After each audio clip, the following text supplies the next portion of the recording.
Let's join with me in prayer, please. Dear Heavenly Father, great architect of the universe, the giver of all good gifts, bless and keep these young men and women who are leaders of the city. Allow them to grow in knowledge and wisdom so they might be able to lead the whole body of Biloxi together to make it a much better and greater place. Allow them to learn, teach, and learn and be about developing Biloxi in a way that will bring respect and honor to the citizens of Biloxi. These and all other blessings we ask in Jesus Christ's name. Amen. Amen. Would you lead us in the pledge of allegiance?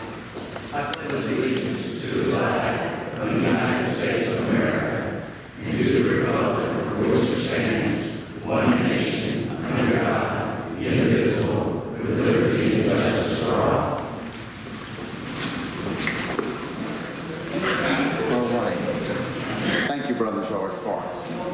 And thank you, Brother Denny. Amen.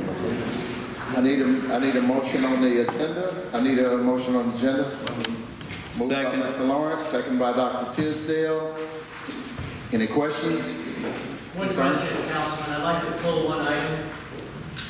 I'd like to pull item 4C. And put it on the next agenda. 4C. Can I move to suspend the rules so we can take that out, or is that necessary? Yes, just go ahead and... I move to suspend the rules. I'll second it. Motion by Mr. Glavin, second by Dr. Tisdale. Questions? All in favor? Okay, go ahead. Mr. President, on the one with the CDBG money, Michael. Let's go ahead and suspend the rules first. Okay. Take this off. All right, and we're removing 4C. 4C. We're removing it.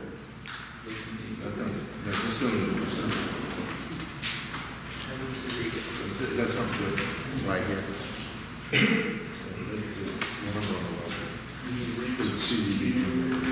Oh. Yeah, that's later on down the line.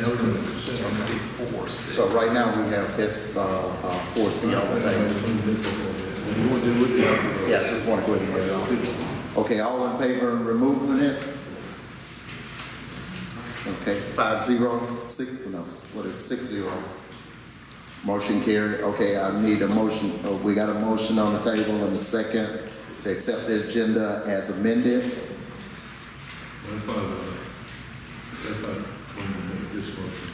See about the CDBG money, how that was even possible to be on there when you had not met the council. According to the old rules, it's supposed to be with the council between 14 and 18 is the No. CDBG. So I was just wondering why I was even on there to vote on something we didn't even met about. On the CDBG money. Well, we're asking the council for permission to submit that action plan. Well, we supposed to meet with us and give you our opinion of what we supposed to be submitting. That was never done. When that item comes up, I'll call our expert up to talk to you. There's no expert. This is part of the rules and regulations we're supposed to be following. You have not met with the council. So it's hard to vote on something we have not met and talked about. That's fine. That's why I'm going to remove that until you met with the council. That was a good deal. So an expert ain't going to tell me nothing because I have not met with you. And I'm not going to vote on something right now that was never met with the council. All that is the agreement. The year started October 1, and we went through all the process in the budget. Council approved it the first week in August, and we sent it to HUD, and we just got approval before Christmas. And right before the shutdown, we got a grant agreement. So I presented to y'all to pass tonight, where as soon as the government opens back up, we'll be able to get our money. But the year started October 1, and it's already been approved. Yeah, but I was saying, according to y'all's rules, we were supposed to meet with y'all about that. We never did. We did. We met with y'all. When? Back in August. We started back in the summer. Well, according to this thing, between the 14th and 18th of January, we're supposed to be meeting again with the council to approve on it. That's another thing. That's an amendment that we're working on. This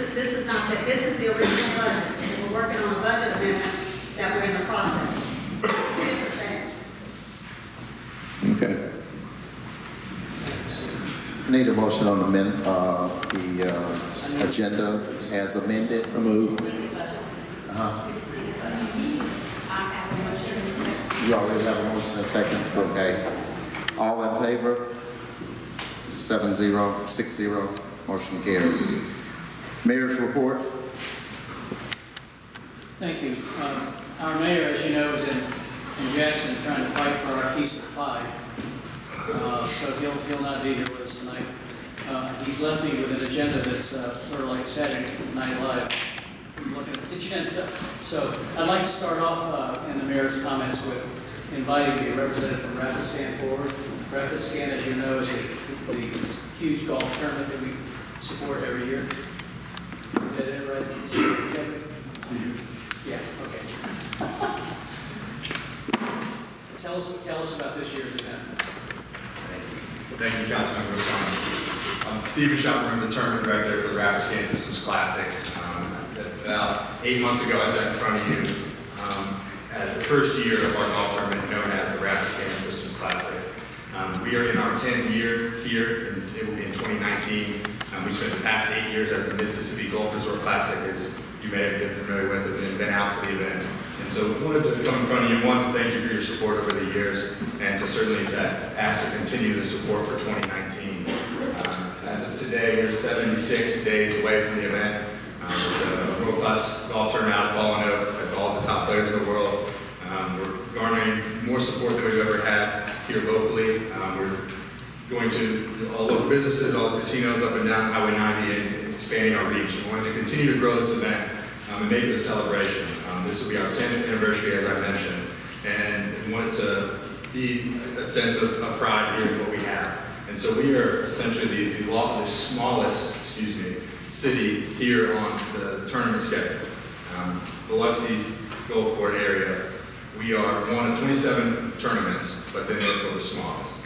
I want to just mention we're growing kind of our base as far as being more military involved, knowing the community we live in here, involving Keese Air Force Base, the CVs, and Camp Shelby, et cetera, et cetera. So we're continuing to grow and to branch out what we're doing. We want to continue to ask for the council support and the city support as we continue to grow the event and have this 10th celebration. Obviously, the Golf Channel does come in. It's a nationally televised event for 3 days. 2 days are live.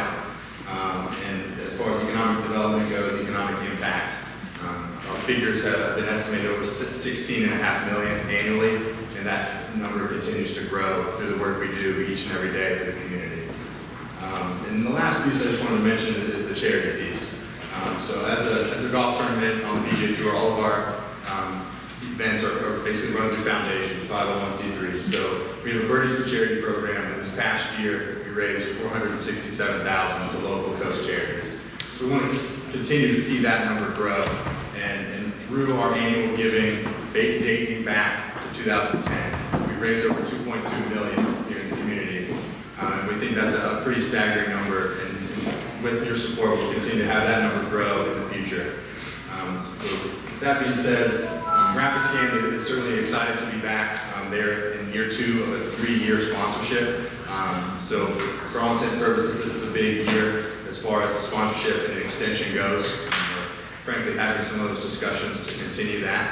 And so they are a global company, but have some headquarters and some operations here locally. And I think a big play they're bringing here to us is we had one seminar through their vendors and sponsors last year in 2018.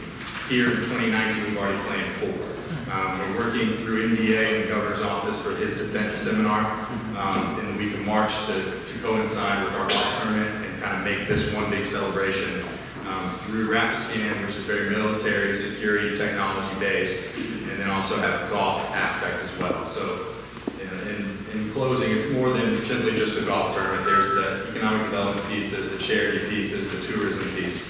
We want to continue to ask for your support and to thank you for the support we have received thus far. Thank you. I have a couple questions before you leave the front. So I'm looking at the handout that you gave us, and the $2.2 million that was raised for charity. Is that over the 10 years or? Correct. So cumulative $2.2 million has been contributed to various charities. Correct. And then, 9 years. okay, and then the other number here on the broadcast on the Golf Channel that advertises or that highlights the tournament in Biloxi, 82 million households are reached and 165 million households worldwide. Correct. I mean, how do you validate that number that that's actually who's watching us? Or?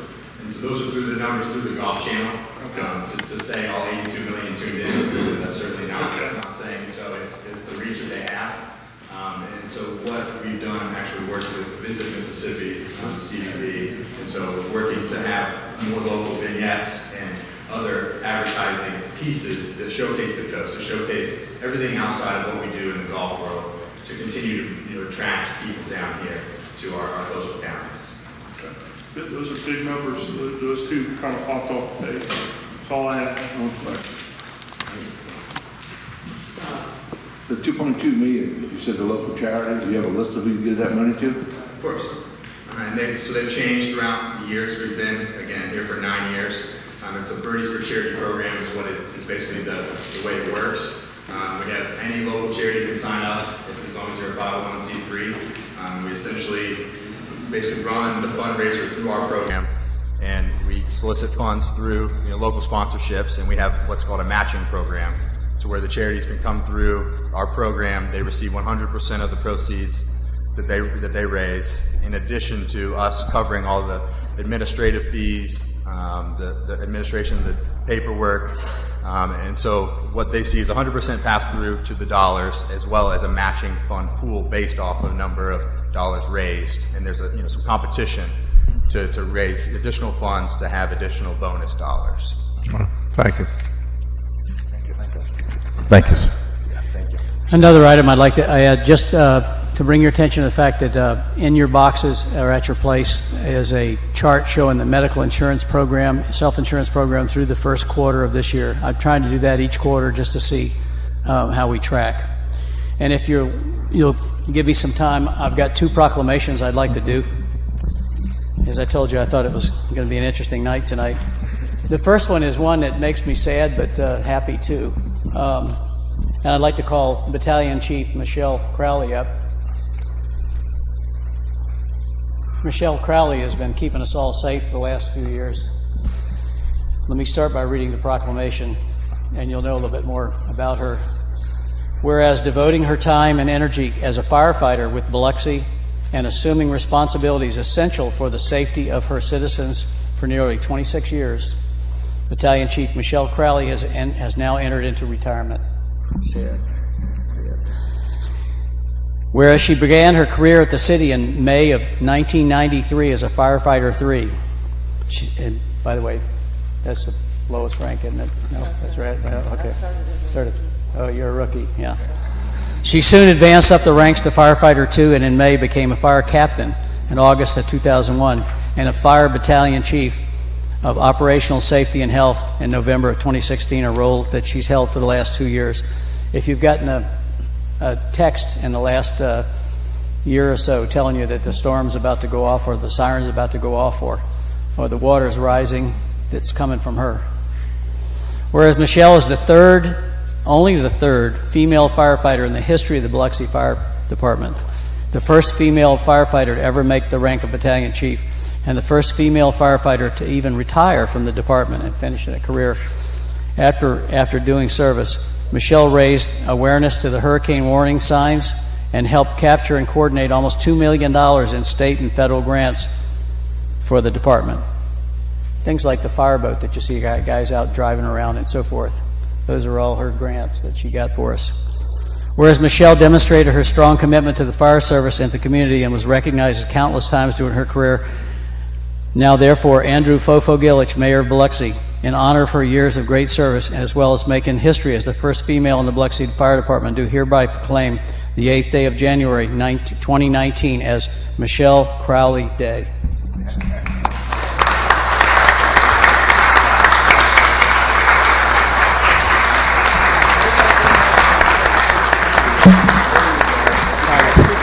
on up here. Everybody get up here.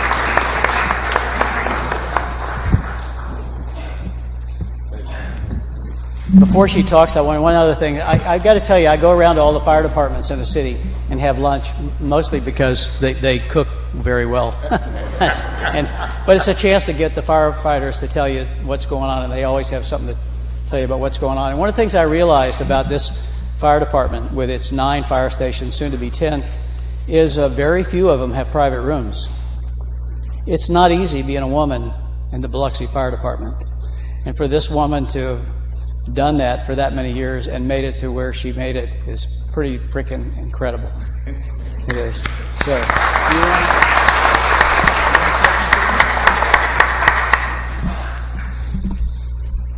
I would just like to say it's been a pleasure working with Michelle. We very seldom come across people, professionals, who act professionally throughout their entire career. She rose through the ranks from a rookie all the way up to battalion chief. That is a feat in itself.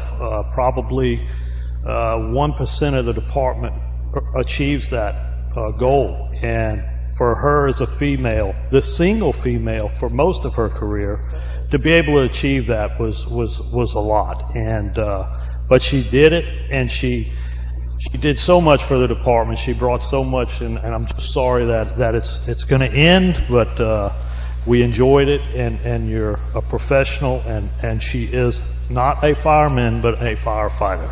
So thank you.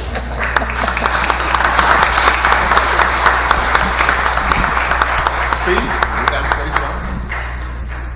Well, I don't know if I can follow all that, but I just wanted to thank you as a community. You have taken care of making sure that we have the best equipment, that we are on target for taking care of everyone during a hurricane, and to raise awareness for the type of emergencies that we dealt with every single day in this department. I cannot tell you, Chief Boney has been a mentor to me my entire career. He took me in 4 years ago, excuse me, and said, "Do you think you'd be able to write grants for us?" And I had never done it before, had no clue what I was up against, and actually worked on shift, and I wrote grants for him also. I've been so fortunate to receive so many pieces of equipment, and also have brought 21 firefighters on duty to increase the amount of firefighters that actually work for our community. So in that, I am just thankful that is so many people so many firefighters that can help our community and make it safer and better for everyone.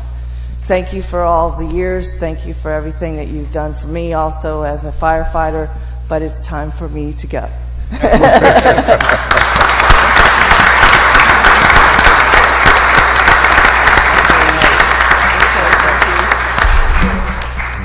I have one more proclamation. This one's one that the mayor left me as a special deal. He said, "Mike, I got this one, and I'd like to have done it myself, but you get the duty." So, Captain, you want to come forward here and do your show? I told you it was Saturday Night Live tonight. There's your mic. Thank you.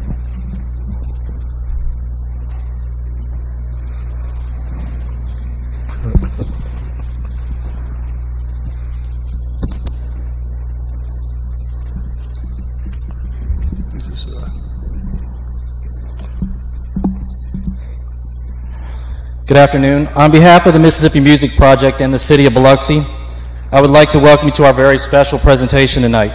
I'm Commander Joseph William Clark, the President and Founder of the Mississippi Music Project.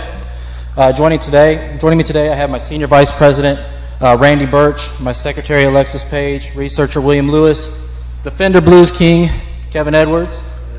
I also want to recognize Jane Golden, famed author from the Gulf Coast, standing over there with the Elvis Presley scarf on. All right, today is January 8th, and would have been Elvis Presley's 84th birthday today. Every one of us in the room...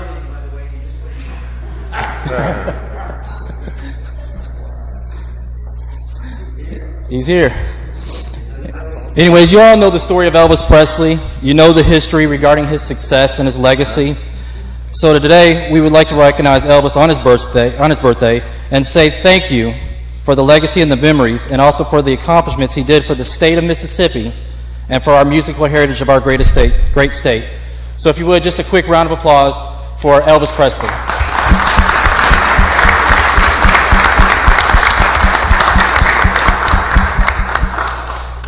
I'd like to call forward a very special guest, a lifelong Biloxi resident, Elvis Presley's first love, Miss June Wanico.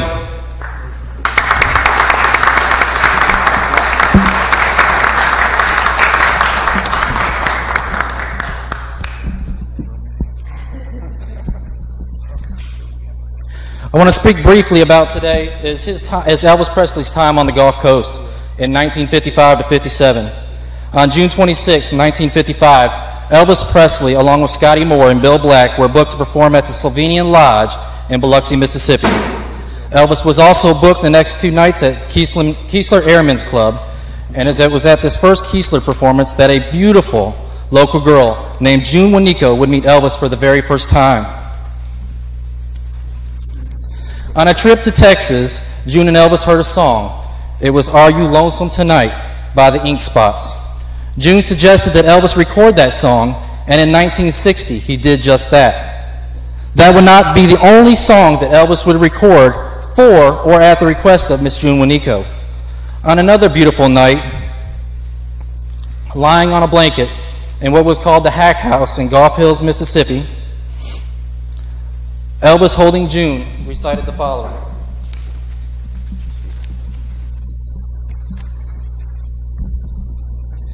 If you tell a lie, you know that I'll forgive you, though you say your love is just a game. And when you hear my name, you'll say I'm from a strange world. But is it so strange to be in love with you? Is it so strange that I love you more than all the world? Is it so strange I have no eyes for any other girl? Won't you take me back and say that you still love me? To waste a love like ours would be a sin. Let us kiss again. Let me hold you near and take me from the strange world that I'm living in. June told Elvis how beautiful that was and asked him to record that one for her one of these days. Elvis said, I will one of these days, just for you. Now remember that, just for you. In January 1957, Elvis came through on his promise and recorded Is It So Strange? Guess what the title of the record was? Just for You.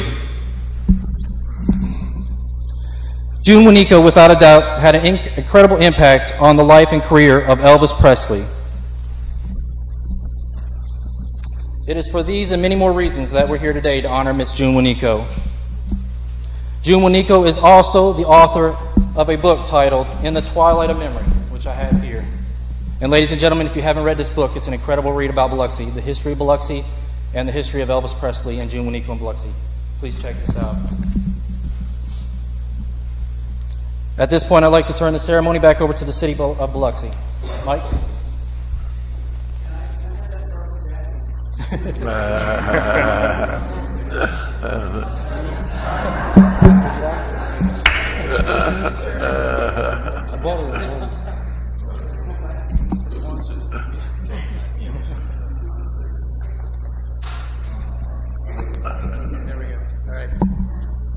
Well, we're going to do a proclamation. We do these proclamations, they're a big deal. They tell me. I hope so. Okay. That's where I'm Okay, June. Whereas June Wanico, a native of Biloxi, Mississippi. Yeah? Yes. Mm-hmm. And whereas June is known for her time spent with Elvis Presley in the 1950s, who she met during one of his concerts in Biloxi. And whereas June is the author of Elvis in the Twilight of Memory, a memoir of their time together. She's also made appearances in numerous documentaries about the king of rock and roll, including Elvis in Hollywood, Elvis in June, A Love Story, Elvis Returned to Tupelo. Did you go to Tupelo? No, never have been. Okay, I wouldn't recommend it. And Elvis, Summer of '56. Whereas June will be honored today by the Mississippi Music Project for her history with Elvis Presley. Yeah. Now, therefore, Andrew Fofo Gillich, Mayor of Biloxi, and a big fan of Elvis, by the way, and if you've ever heard him sing, he's not that good. Does hereby acknowledge and commend June Wanico for her accomplishments. Signed, Andrew Fofo Gillich. I know he's proud of you. Thank you, sir. He's a very nice. Elvis did show up tonight. I wanted to let you know that. He is here. He's always here, right? He is here. Okay, a little bit more. Right.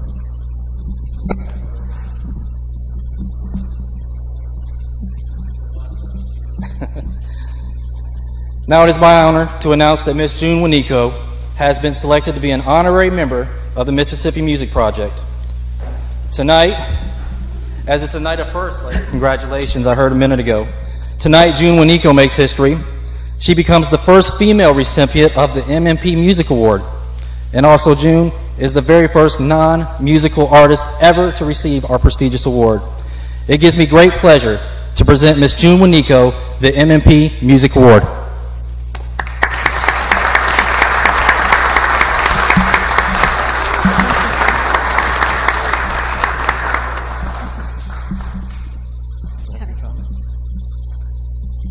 Any questions? Yes, he was a real good kisser. That's the most asked question that I've ever been asked, and yes, he was an excellent kisser. With those lips, how could he miss? Anybody else? No curiosities? This is one chance. Thank you very much, baby. We love you. Back at you.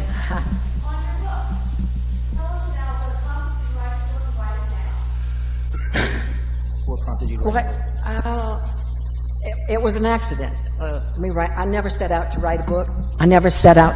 Can you hear me okay? I have a big mouth. I really probably don't need this. A friend of mine died, made me executrix of her estate, and before she became a lawyer, she was studying journalism in college. And so she wined and dined me and got to be my friend, because when she said my name to a probate judge in Gulfport, he said, "Do you know who this lady is? This lady almost married Elvis Presley." And so then the wheels started turning in her head, and so she drew up some papers, as lawyers do, and she was going to write a book. And after about 30 pages into it, I said, "When are you going to show me what you've written so far?" And when she showed it to me, it was pure crap. Pardon me, but it was pure crap. And I said, "I can do better than that." And so I just sat down at a typewriter, the old-fashioned typewriters, and damn if I didn't do it. It took me 3 years, but I did it, and I wrote every word myself.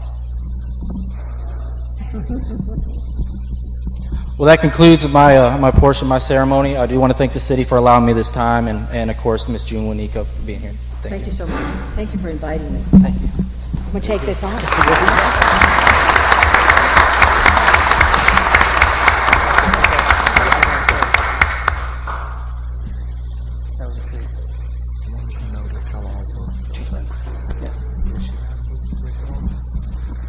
And with that, I surrender the floor.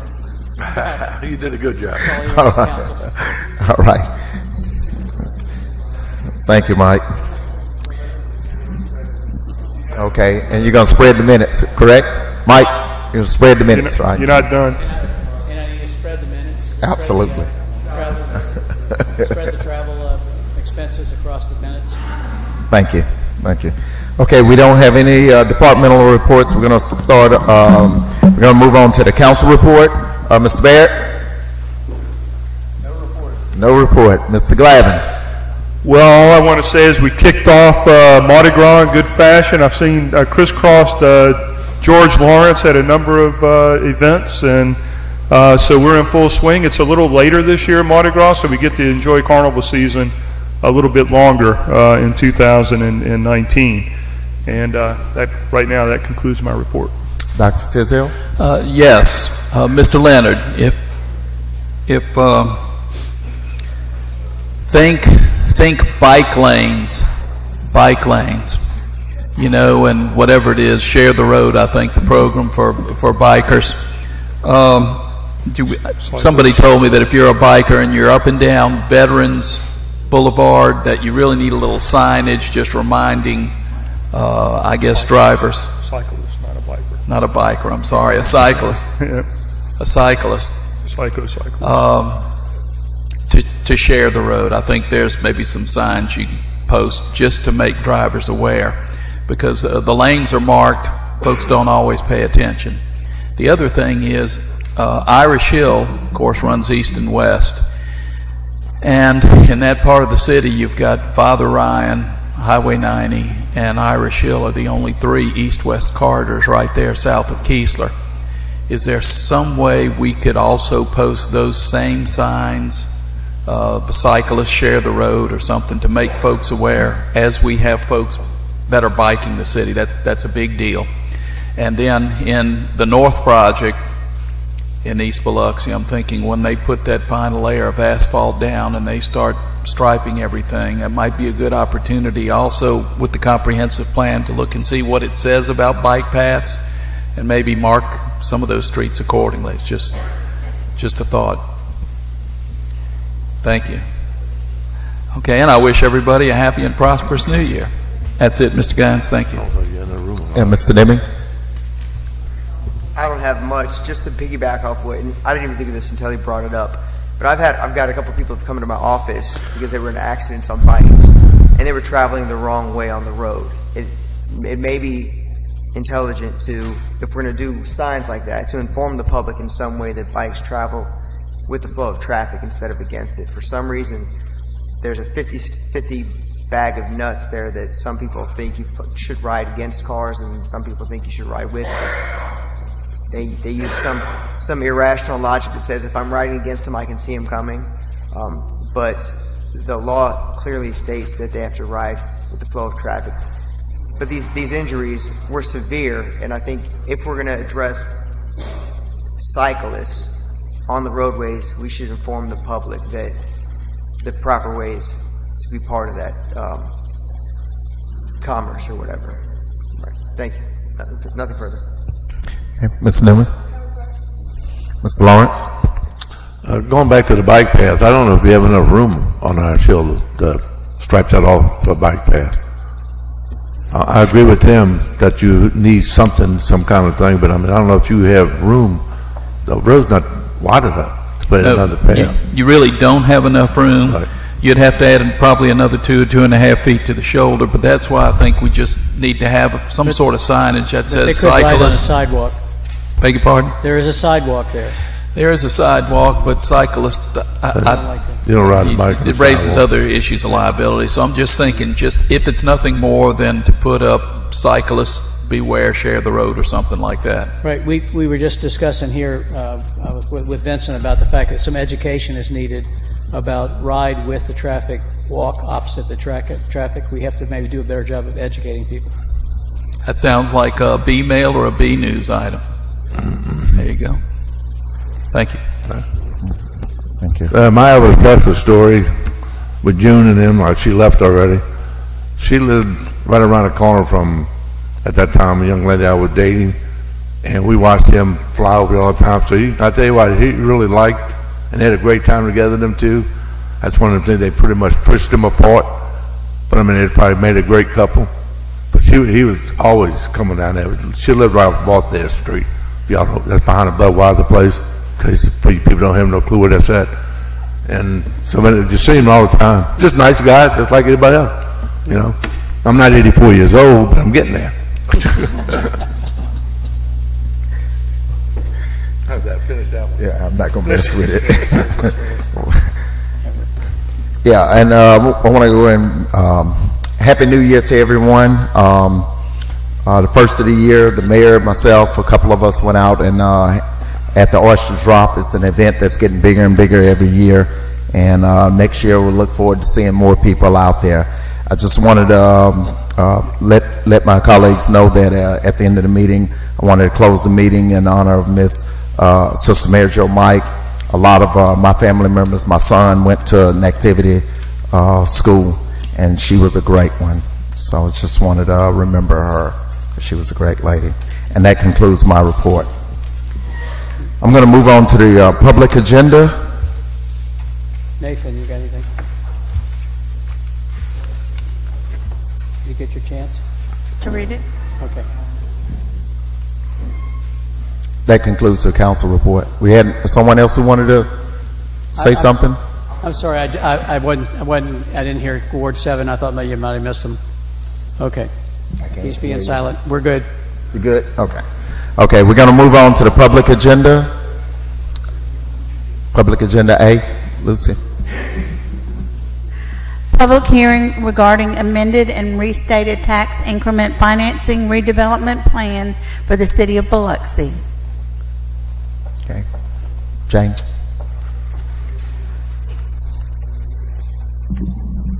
At the December 18 meeting, the city passed a resolution to hold a public hearing on a proposed amended and restated tax increment financing redevelopment plan, and the date for that hearing was scheduled for tonight. We advertised that in the Biloxi Press and gave the world notice that that plan was on file at City Hall if anyone wanted to come and look at it.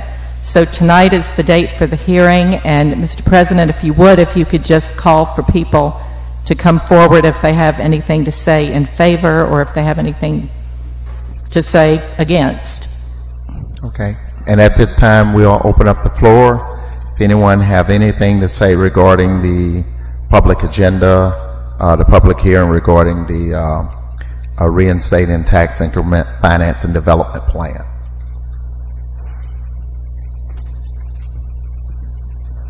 Anyone against? Any council members have any comments? Dr. Tisdale? Very briefly, the driving force behind this is to add basically Ward 7 into this plan. There are a few other things, and it's wide and encompassing and very comprehensive, and basically Yes. says how you can spend those TIF dollars and what the process is. But that's really the impetus here is the annexation occurred after the last time this was done. Yes, you currently have a plan, but it does not encompass all of the boundaries of the city. So this amendment will encompass the entire city. Thank you, Ms. Minardi. Okay. Any more comments? We're going to consider that closed. Okay, we're going to open it up to citizen comments, a total of 45 minutes, 3 minutes per person. Anyone on my left would like to come up and speak? Citizen comments. Yes, ma'am. Please come on up. Please sign, state your name, address, and please sign in. My name's Andy Ostelet. I'm here on behalf of the Mardi Gras Museum, as well as I just wanted to thank the council and the city of Biloxi for the support this past Saturday when we turned the lights on at City Hall. I hope that everyone got to see that one night. It was really spectacular, and I hope that there will be support in permanent lighting for City Hall, for Mardi Gras, as well as other occasions. I know that it's been discussed that there is a lighting system that you can put up that you can change for the holidays, and the response on Saturday night was tremendous. We had a lot of people here for that event, and I feel like that's another event that's going to grow, just like the Oyster Drop. I was talking to Kim about that earlier. Absolutely. Amazing, and I hope that this event grows as well. I just want to thank you all for your support of that event, as well as we move forward with what we're going to do with the Mardi Gras Museum. Everything is still a little bit up in the air with that, but we are working very hard and very diligently to find the new home and make sure it's the right home for us as we move forward. So I know that some monies have been found, and that will help us move forward quickly, and we'll get that museum up and running for the history of Mardi Gras in the city of Biloxi as well as along the entire coast. So thank you very much. All right. Thank you, Ms. Hustler. Anyone else on my left?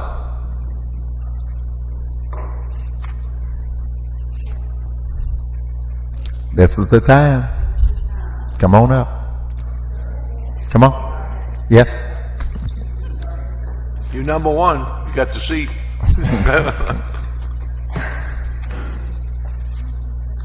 My name is Sandy Ingersoll Johansen. I live at 1282 Beach Boulevard, number 113 condo, and I'm here to represent many of the people who are against short-term rentals. I'm not doing anything political with you. I just want to tell you my personal story with my husband. My husband has esophageal cancer, and was in remission.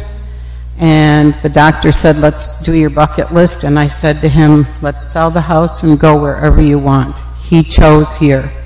We had been coming here for 7 years, and we were impressed with how much you kept your city clean and you kept your crime rate down and how well you ran your city, to be truthful. And so I started looking into where we might be able to buy a small condo or something. I did my due diligence, Mr. Tisdale. I looked into it. Our HOA regulations stated that there weren't short-term rentals at Cypress Cove. They had to be 30 days or more. That is why we chose Cypress Cove. Now, for you who do not know how Cypress Cove is set up, it is a big circle with all of our doors opening up to a common area. So there is no way that we don't know each other and know what's going on, and I have made wonderful friends in a very short time. Since we've had the short-term rentals, it has been a disaster, and you will hear the other side, and I've got to tell you, we have every right to enjoy our homes, okay, and for many of us, this is our last stop, and we have a right to the security, we have a right to have it clean. All of us seniors that are there, or people who have owned and lived there, we maintain the property because it's our home, okay? I've had the experience of, I was a counselor for 45 years, and I had told 2 other couples of our friends about Cypress Cove. They were going to buy units. The day I took them up to see it, one of the short-term rentals had garbage all over. Somebody will tell you that that's not true. It's very true, and everybody saw it. And cigarette butts all over the ground. And I knocked on the door, and this guy came to the door. I know they were doing coke. That was my career for 45 years, was a counselor. I'm not stupid. He came right up to my face, and I told him, you clean that up. This is our home. And he just walked right up as close as he could, and I said, you're not going to intimidate me. And I said, if you don't clean it up, I will call the police. But the dogs they have brought, they don't clean up after. I'm sorry, but I wanted to make a note that your letter was received in November, and the council has all received a copy of it. Please look at the fact, though, that we have a right to have... Anyone else on my left?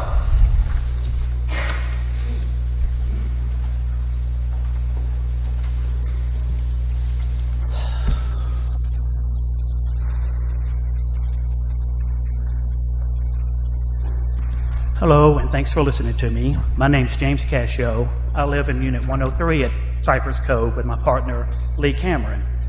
We bought our condo 6 months ago with this distinct understanding this was Zone 30, no short-term rentals, and that is the main reason we bought there. We did not want to live into a hotel-type environment. And since about 2 months after we moved in, we've noticed short-term rentals being allowed to go. And it's been nothing but noise. Not all of them. I'm not saying everybody's been noisy, but it has been a problem. My neighbors had to go upstairs, knock on the doors, and stop fights from couples. My other neighbors had to call the police on people, and it's just gotten out of hand. And we did not sign on to live in a hotel-type environment. They tell us, the people who own these, that after they leave, they come clean up and make sure things are done right. But there's no one there during the time those people occupy those units. We have to be the police, we have to be the front desk clerk to see and monitor what goes on. That is not our job. That's our home, that's our residence, and that's where I want to retire and spend the rest of my life. And I don't want to spend it not knowing who my neighbor is every other day.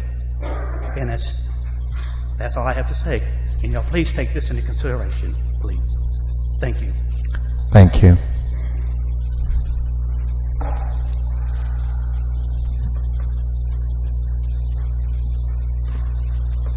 Good evening. I am Lyndon Brazier, and I reside with my family at 1302 Beach Boulevard. We have been there for over 27 years. We live across from Cypress Cove condominiums, where the owner of Unit 205 has applied for short-term rental.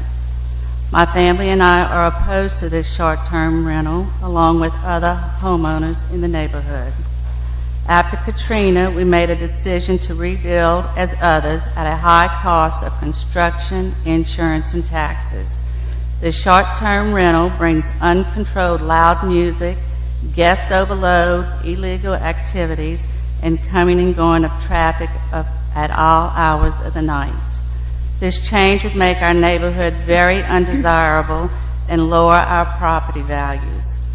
Why subject the other condo owners, the long-term renters, and the homeowners to this change? We don't want it, and we don't want to police vacation rental guests. We, the neighborhood, were promised years ago there would be no short-term rentals on this property before the owner received the okay to rezone this to RM30. We are a residential neighborhood and want to keep it residential. Thank you. And I do have a petition that is signed by myself and the neighborhood and the people that live there. Thank you. Anyone else to my left? She wants to put it in the minutes.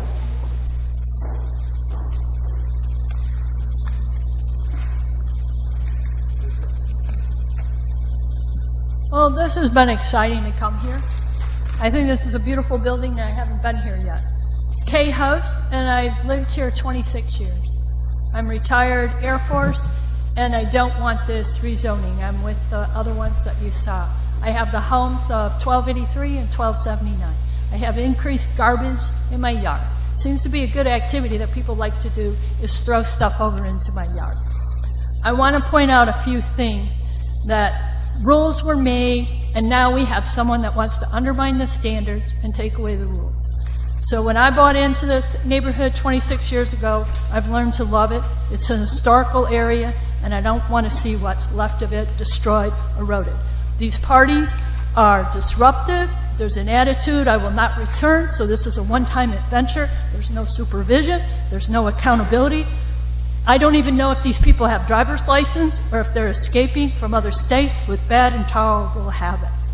But they don't care when they're throwing the trash. It's like spring break all over again, and everybody knows what it's like to live through spring break. Who's going to pay the taxes? These people are profiting, and they don't care about where we live. They live in North Carolina. They live wherever, because at one time there were 3 that wanted to do something, and they were from North Carolina, and the neighborhood all got together. I want to point out that when I was stationed overseas, there were groups of people that would come in, live in a hotel, and then they would go right through the homes. They would go through the front door, out the back, and they would steal everything because they had time to watch the neighborhood. They knew the activities. They knew when we went skiing. They stole. Well, if they steal our stuff, they're going to be in Alabama, Florida, Georgia, and Louisiana, and how are we going to track that? So I'm shocked that I'm even here and dismayed, but I'm sticking up for the stabilization of our neighborhood. I do not want any short-term lease. Thank you. Anyone else to my left?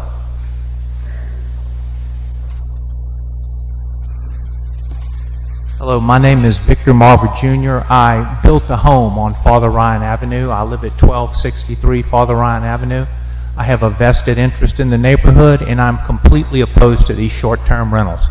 It's a very nice, single-family, historic neighborhood, and I'd like to keep it the same. And in my view, these short-term rentals would deteriorate the neighborhood. Okay. Thank you. Anyone else?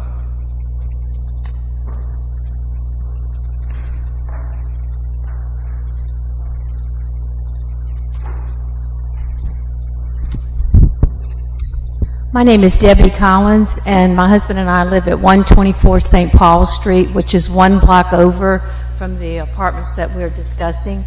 We bought our house in 1977, and we've been living there 41 years. So we have a lot of our heart and soul invested into the property. Some of us may be on the fence about allowing short-term rentals, and I think, you know, in some areas it might be a good idea, but I see the big problem with short-term rentals is that if the owners of the properties don't live on the property or don't live in the property, they have no skin in the game. and so they're not really affected by the ill behavior that goes on in these short-term rentals. We have skin in the game, and I just wish that you would keep that in mind and think about that if this was going on in your neighborhood, you'd feel the same way. Thank you. Thank you. Anyone else?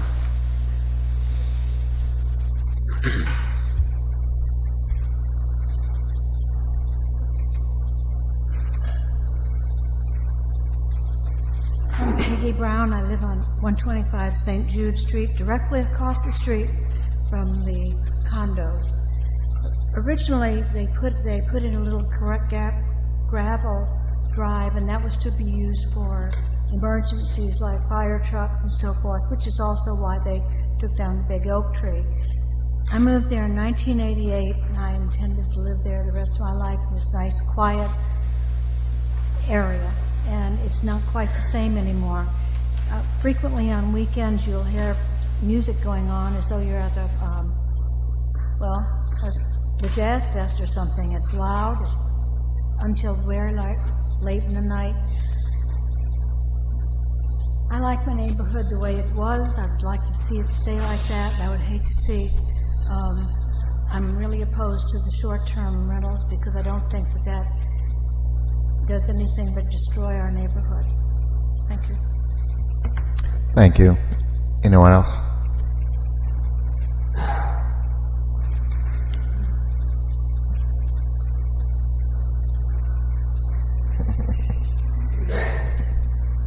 Hello, my name is Loretta Register, and I've lived at Cypress Cove for almost 6.5 years.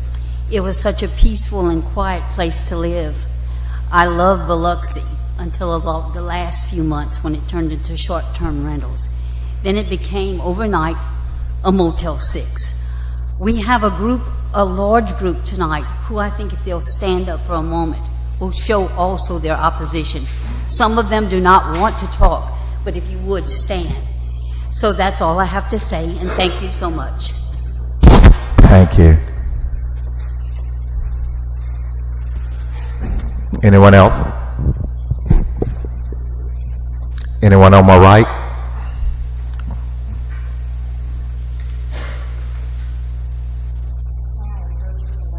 Yes.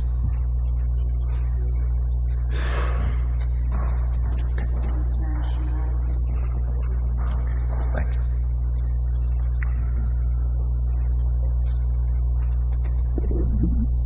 Good evening. Can you hear me okay? Yes. Speak right into the mic. All right. I'm going to read my response this evening in the essence of time. I hope I don't get tongue-tied. Good evening. My name is Suzanne Huber-Giat, and I have lived on the Gulf Coast since 1997. My husband, Wayne Giat, has lived here since 1995 and owns a landscaping company here in Biloxi. I own 3 units in Cypress Cove, one which will be personal use. I am also a board member for the Cypress Cove HOA. The Cypress Cove complex was built in 1965 and has always been a multi-family complex. In November of 2017, Cypress Cove was converted from apartments to condominiums, which allowed the purchase of these units for people who wanted long-term residence, as well as investors wanting short-term rentals. 10 of the units have been purchased with the intent of short-term rentals, and 28 are still owned by the developer, making a 79% owners in favor of short-term rentals. There's only 48 units. As a board member, I researched the complaints that were brought before the Planning Commission on November 15th, to which I only found 4 that could be confirmed. None of these were documented or turned over to the original management. The incidents involving a drug overdose was a long-term renter, had nothing to do with short-term. The 3 other instances where a dog that entered the pool area was immediately contained, children accompanied without an adult. The last instance was a kind gesture by our maintenance man, who is a resident, told a tenant that if they left the trash by the door that he would dispose of it for them. It should also be known that HOA bylaws only allow 2 persons per bedroom, with it, whether it's long-term resident, a long-term renter, or a short-term renter. So no large groups are allowed by the association. Since these incidents occurred, Mr. Bernath, the developer, has hired April Cook, an on-site manager, for 1 day a week, and is paid by the association. Ms. Cook has implemented a method for all owners to report repairs, suggestions, or complaints. I believe that all the owners can agree that some of these improvements have been made, and it's been since this effort has been put in place. Based on the 9 standards that are required in the LDO of the City of Biloxi, 3 were mentioned in question November 15th. I feel the council, if they had the chance to read Mrs. Chanel's read ahead, that in the letters from the other owners, a conditional use permit, all the standards were met. As investors, during our due diligence, we researched the requirements and atmosphere and conditions and location of the property. The livelihood of investors for short-term rentals is imperative on the quality of the property, the continued maintenance at a high standard, and the tranquility of the atmosphere there. We are here solely tonight in hoping that you make the decision. Thank you. Time is out. Cypress Cove is already RM30. Thank you. Anyone else? On the right.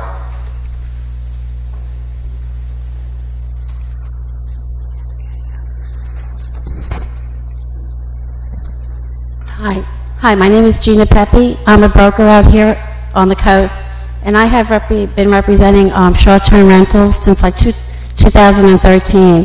And I represented a few investors in this complex who are very desirable owners and want to see really nothing for the best for this property. I'm very sorry to hear what these people here are experiencing, because they've only been vacation renting there for I think 2 months. And for those 2 months, I've been walking that property every day, and it is the quietest, nicest property I've ever been on. Except when I go to bring clients there, these people want to stop my clients and tell them that there's a lot of problems on the property, which I don't really see any. And these owners that I represent, they spend a lot of money. They know exactly who is going into these units, because they do show a license. They do have a chance to pick who goes in them. And we host a lot of military families as well that come to Keesler to visit their, to see the people that, work on duty. So it's not, I can't see it being portrayed the way this group is here. And I think we have a lot of people here that are in favor of the short-term rental. And it does have to be monitored. It's not an economy Motel 6. It's not a $25 a night stay. It's an expensive stay, and it offers families to come down and cook for their children. And it doesn't take away from hotel either, because it's just a different environment. It's like a home away from home. And Biloxi is a great place, for hospitality industry. So I don't see why they wouldn't welcome this. This is definitely a wave of people wanting to vacation, and it'll be something that people are missing out on. But the homeowners, the owners do have to be responsible, and maybe there could be restrictions, like a minimum 2 or 3 night stay. Anything to accommodate these homeowners, the other people that live there. Because my experience also is that the people that live there long term, or the renters there, those I've seen people doing things that aren't from the vacation renters, that are from the people living on that property.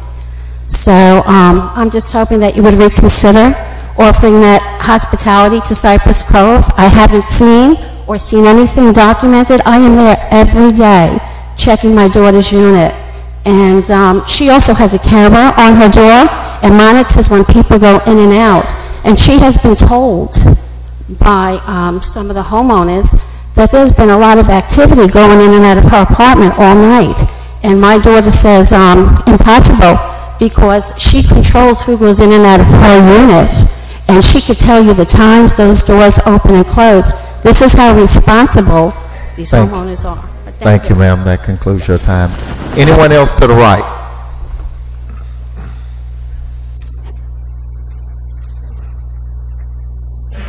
Hello, my name's Linda Wilson. I have been a long-term resident of the Gulf Coast. I've lived through 30 years or so. So survived through the muck and yuck of Katrina. Decided to stay here after leaving to go to LA and come back because multiple reasons. All the wonderful people here, wonderful place to live. It's beautiful. So what I've done, I've built a home. I started a small business because I wanted to put roots here like our oak trees and make a go of it. And my family make a go of it, bring people back here to be happy. This is what this place is known for. With this Cypress Cove, I've invested in it. Not just myself, I've invested for our community, to bring people here to see how beautiful our community is. The management in the past hasn't been well. I went and watched this property, looked at this property, sat there before it was even purchased by, you know, a lot of short-term renters. Things weren't getting taken care of. The residents were acting as if it was their own building to take care of. Management wasn't in place. With short-term rentals, there's management in place. With the new HOA people, there's management in place. It was running amok. It really was. I've seen it. I watched it as a bystander and now as an investor in our community. I think it's going to be a better place to be when you have local people and other people that care about what it looks like, what it sounds like. And, of course, paying taxes on it. So it was, I feel for the people that had problems. When there's mismanagement, there's going to be problems, and it was mismanaged before. It just was. So we're asking now for people to come together as a local, as with you, and I care about you, all of you that are getting older and want to live somewhere quiet. Might not be a perfect quiet place. I mean, it can be peaceful, but you're going to have neighbors. They're going to be walking by your door, and I know that. They're going to be talking. It's not the place for the super quiet, perfect super quiet. I can understand there needs to be regulations, and there are, to keep peace. So with that in mind, I mean, there's other things as in we've done research. Like I said, I just told you with the way it was, it needs help there. It's fallen apart. It's been falling apart. It's been there since 1965. It's a beautiful building. It's called a high-density area for a reason, but it does need some love, and that's what myself as a local investor and other local investors want to do, put our money back into our communities, have a wonderful place for people to live, watch it, love it, support it. That's what I feel like from my heart, and as a business owner, and as a business partner. Ms. Wilson, your time is up. I'm sorry. Thank you, Ms. Wilson. Okay, anyone else on the right?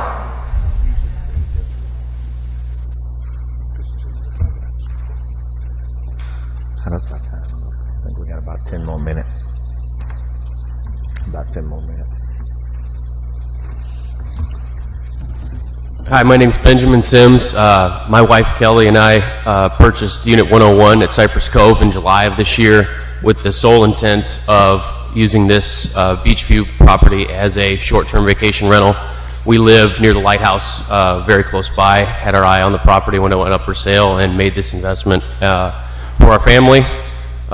We then proceeded to upgrade the property to a level that would attract the high-end tenants that we're seeking, that are coming down here, that want to feel like they are in a home, away from home, views of the ocean, in a district that frankly is bounded by 85% RM20, 30 or commercial to the east, extending 1 mile, and 62% to the west for 1 mile, RM20 and 30. I just want to say before, in case I get cut off, that I understand that this can be either denied, deny the voting commission, or there can be a call for a public hearing. And frankly, the idea of trying to segment this into 3-minute arguments of back and forth, he said, she said, after the ambush that Ms. Chanel went under at the zoning commission, where we as short-term owners were unaware of any of these issues and have now bonded together, the 9 of us out of the 20 that have been purchased, found each other, coordinated with the board, and taken steps to amend those rules. So at the very least, what we're asking the council to do today is to give us a public hearing where there's a true forum of 15 minutes, and be able to present that information. That said, Ms. Chanel, with our assistance, has forwarded on to you all a packet with our case, and I think I'll just take this time to real quickly go over the 3 reasons that we were allegedly, that Ms. Chanel was allegedly denied are in section 24.3, the conditional use is compatible with the character of surrounding lands and uses permitting in the zoning district surrounding lands. The conditional use avoids significant adverse economic, odor, glare, vibration impacts on the surrounding lands regarding refuse collection, delivery, parking, loading, signs, and other site elements. or this conditional use allows for the protection of property values and the ability of the neighboring lands to develop the use as permitted. That is the job of the commission. That is the job of the council.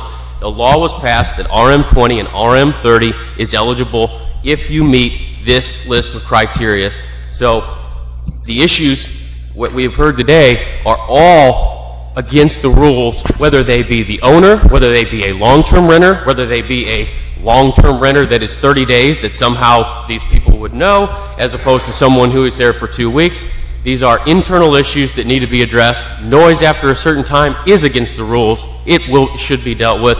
Over-occupancy is against the rules. And so please look at the packet. We've detailed the 3 specific criteria, and we implore the council to at least offer a public hearing to Ms. Chanel. Thanks. Thank you. Anyone else on my right? Anyone in the back? Oh,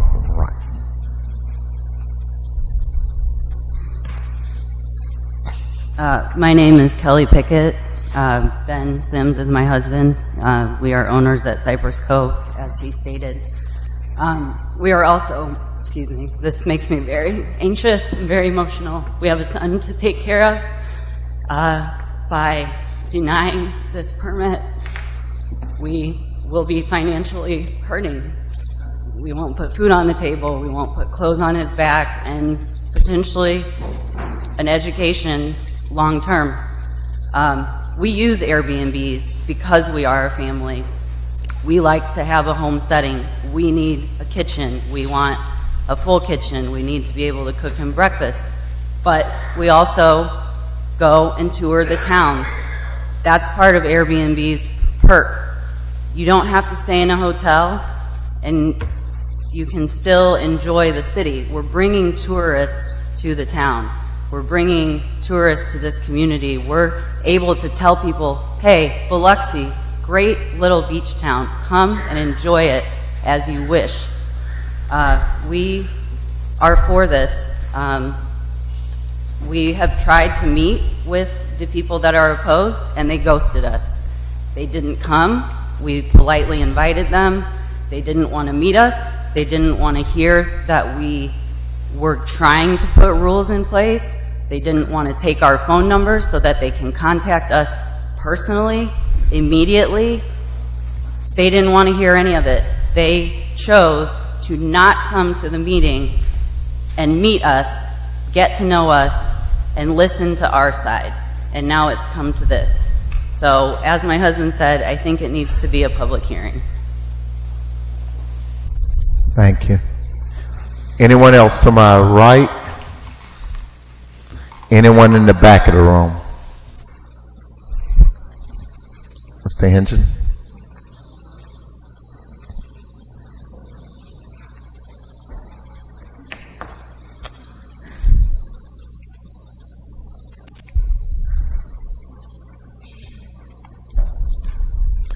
I'm Wayne Hinton. I'm an attorney in Biloxi. My offices are at 979 Howard Avenue. I represent Victor and Gail Marver. They live 2 houses from the condo. They live on the beach. They want me to let you know they oppose this short-term rental resolution. Look, the Planning Commission got it right. I mean, it was the proper call. Cypress Cove condominiums are already zoned RM30. The rule is set. Every purchaser in that condo has known that rule since the day they purchased. Now they want to change things.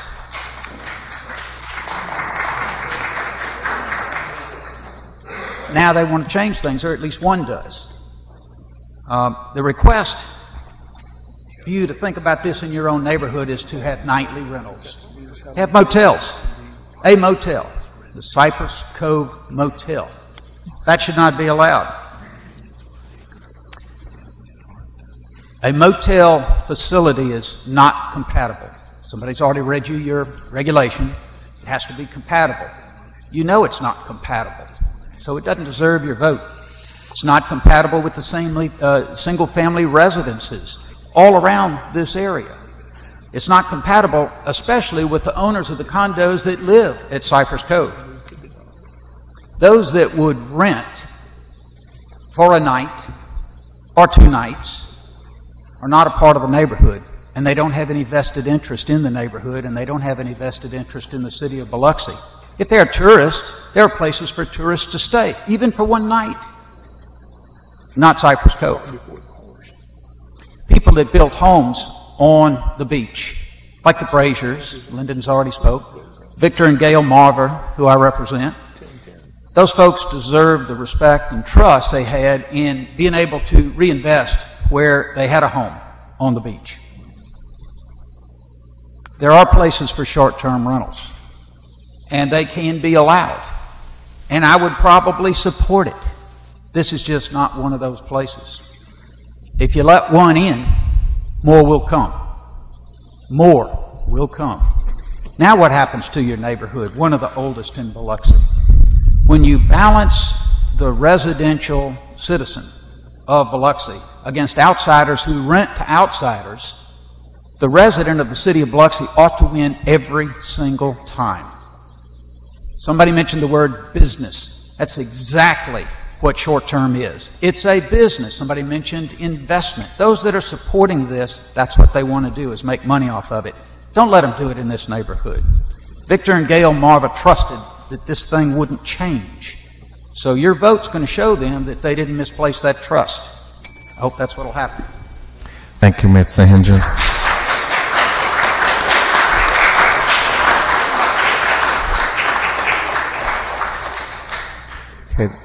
Okay, I think we got time for one more. We are right at getting close to our 45-minute mark. Thank you. My name is Bruce Norris. I live at 1320 Beach Boulevard, 2 doors down from Victor Marver and Gail. I agree with everything Mr. Hengen just said. My concern is more of a general nature in that I own and have for the last 25 years 2/3 of an acre on the beach in Biloxi. I have a main home and a guest house. At some point in time, my wife Kathy and I may look at short-term rentals as an opportunity. We aren't right now, but we're certainly interested in this process. And I guess my concern is, or my question to the city is, are you prepared? Do you have a process in place to register, to regulate, to tax short-term rentals?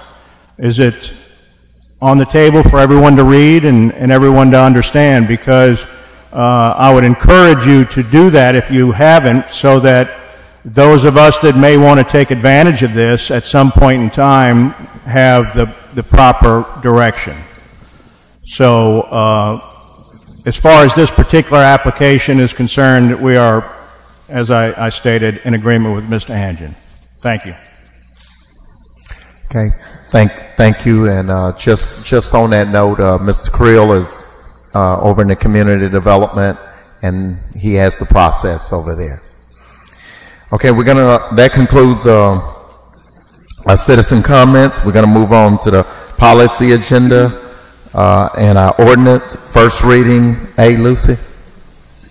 Ordinance to approve a zoning map amendment to establish a change in zoning from RM 30 high density multifamily residential to RS 7.5 medium density single family for lot 32 Savannah Estates subdivision. I'll second it. Okay, moved by Mr. Levin, second by Dr. Tisdale. That's the first reading. All right. Policy agenda B. Ordinance to approve a zoning map amendment to consider a change in zoning for several parcels of land from their present zoning of AR agricultural restricted to RS 10 low density single family for properties upon Shorewitz and Hudson Cron Road. I'll move it. I'll second. Moved by Mr. Barrett, second by Mr. Glavin. That's also the first reading. Policy agenda C. Oh, C has been omitted. Okay, we're going to move on to ordinance D. And that was, who moved it? Mr. Glavin and seconded by Mr. Gines. Mr. Glavin and myself. Okay. Would you like for me to read it? Okay, ordinance D, that was moved by Mr. Glavin. You have any questions on that, Mr. Glavin? I don't. You want to go ahead and read it? Ordinance of the City of Biloxi granting a non-exclusive franchise and right of use and occupy public rights-of-way to Talpac Networks. Okay, that was moved by Mr. Glavin, second by myself. Mr. Glavin had no comment. I also none. Any questions? Yes, I have a Dr. few questions. Mr. Leonard, on this item, this is rights of way to Telepac Networks. Can you give me some idea of where exactly, what the location of the right-of-ways, where they're going to be? Is this citywide or certain rights of way, and what is the goal or purpose of Telepac? I mean, you and I had a discussion earlier. It's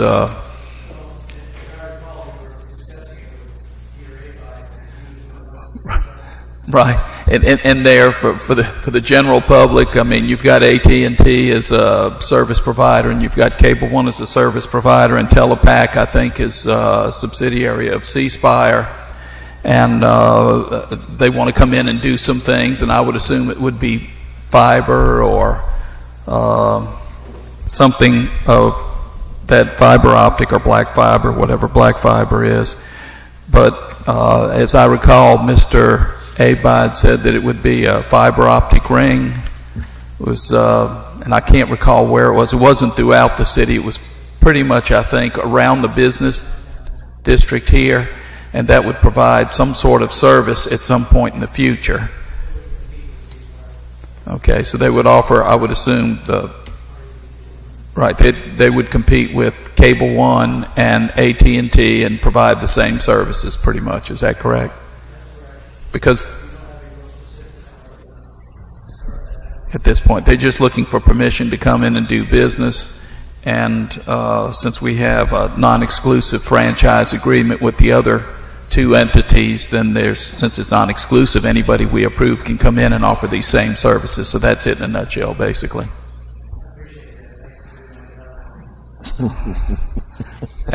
If I could only get that purple jacket, you know, that purple jacket.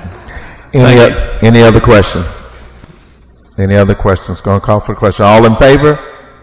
Okay, 7-0. Ordinance carried.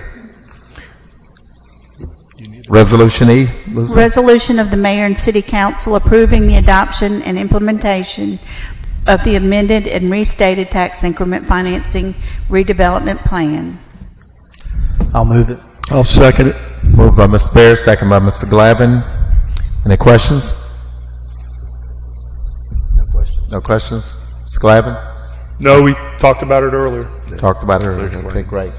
Okay, go ahead and call for the question. All in favor? 7-0, motion carries.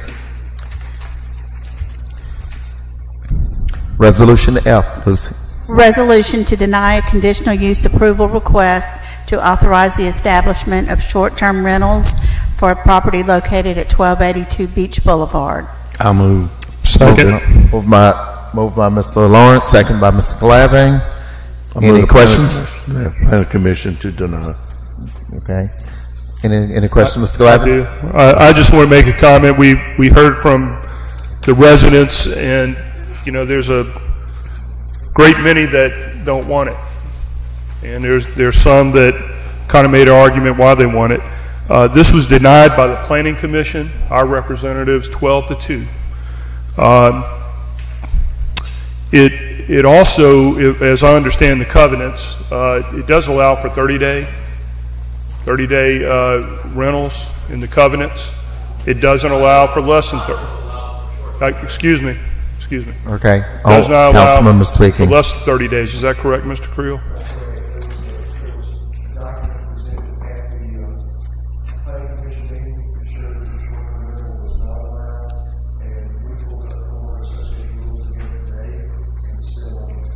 Okay. And the last thing I have to make, and my colleague, Mr. Councilman Lawrence, has said this numerous times too. We represent the people, and when there's 20-something people in this residential area that come to the council and voice their opinion, and there's a minority number that kind of are in opposition, I think we have to side with what the people, the majority, bought those properties to enjoy, to live there for their quiet enjoyment. And at this time, that's my position. I'll support Councilman Lawrence in denying the motion. Dr. Tisdale. Yes, thank you. Mr. Creel, just a few questions, if you don't mind. What is the current zoning for Cypress Cove? It's RM30 multifamily. RM30. Yes, sir. And I remember the council changed the ordinance on short-term rentals might have been a year and a half ago, so that they were permitted by right, basically in business districts. That's correct. And that they were not permitted at all in single-family residential. That's correct. Zones, and that they were a conditional use in RM20, residential multifamily, or RM30 zonings, which are apartment complexes. That's correct. So this is RM30. Before, I heard, I think it was Mr. Norse say it would be nice if there was a process in place that might help us avoid these or offer guidance in the future. But I go to planning commissions, and there is a process in place. If I wanted to purchase a unit at Cypress Cove, at Cypress Cove, and Cypress Cove, by the way, is not the only area where this is an issue. There are other similar circumstances. But if I wanted to buy a unit, my thinking is that the first thing I would do if I was interested, if I'm dealing with a realtor who would know something about zoning, that realtor would say, Paul, I've got just the unit for you at Cypress Cove. However, it's going to require a conditional use. And either you as a prospective owner, Paul, or I as a realtor will go to the planning commission and ask for that conditional use. That would be the prudent thing to do. That's correct. And if the planning commission approves it, then I would go through with the deal. If the planning commission didn't do it, I wouldn't purchase the unit. So it's, number one, it's imperative that realtors be familiar with the ordinances. I would assume that's their responsibility as a realtor to do that. Correct? It is, it's their responsibility. Right. And as an owner then, what I'd like to be sure of is that I know I can do what I want to do with this property once I buy it. If I can't, then I shouldn't buy the property. In this instance, and this is not unusual, in this instance you have a number of owners who have purchased a unit or several units that have been perhaps operating short-term rentals, maybe not, but really did not go through the planning commission, the process in place until somebody said, wait, you're running a short-term rental and you need a conditional use for that. So there is a process in place, right? We already know what the zoning is. The third thing is we've heard covenants. So what is the city's position regarding covenants of apartment complexes or condominiums? The city is not responsible for enforcing covenants. And as I told the planning commission, you can't use the covenants as a reason to turn down a zoning change or a conditional use application. But in addition to the covenants, there's also some criteria in our ordinance that addresses conditional uses as a whole, not necessarily short-term rental, but the regular conditional use requirements. And one of the gentlemen read those, and certainly one of those is that you have to consider the compatibility of the request with the surrounding neighborhood. And if we can turn the camera on so I can show something overhead.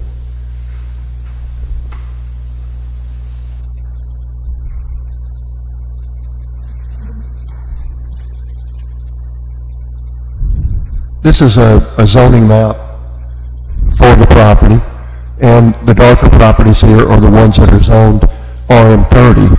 The only property that's occupied, though, is this piece, which is where the Cypress Cove is located. As you can see, all around that property is single-family residential.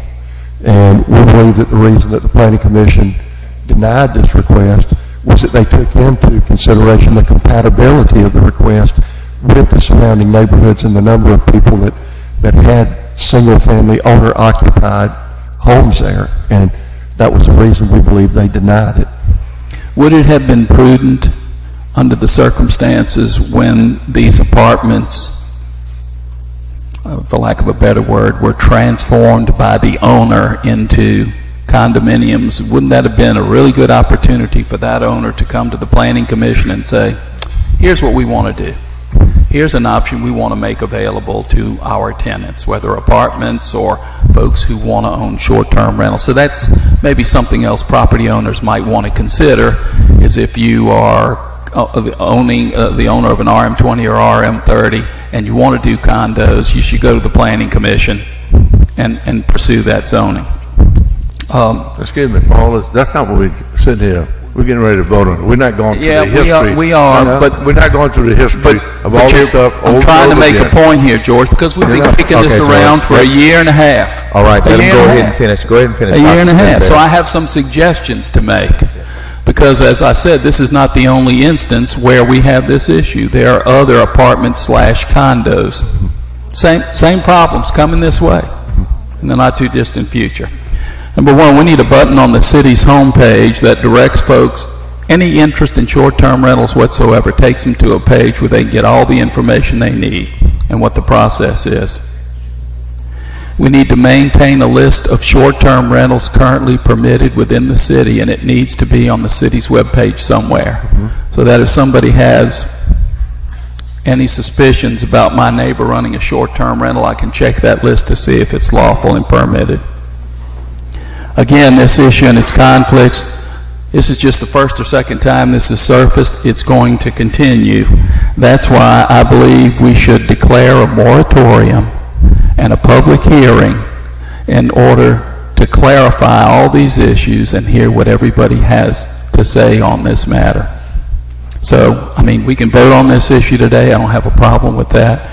But I still think we need to have a moratorium on short-term rentals until we advertise and conduct a public hearing to see what exactly we want to do and how we want to deal with this, so that the Planning Commission, again, has some guidance in what it is the city wants to do.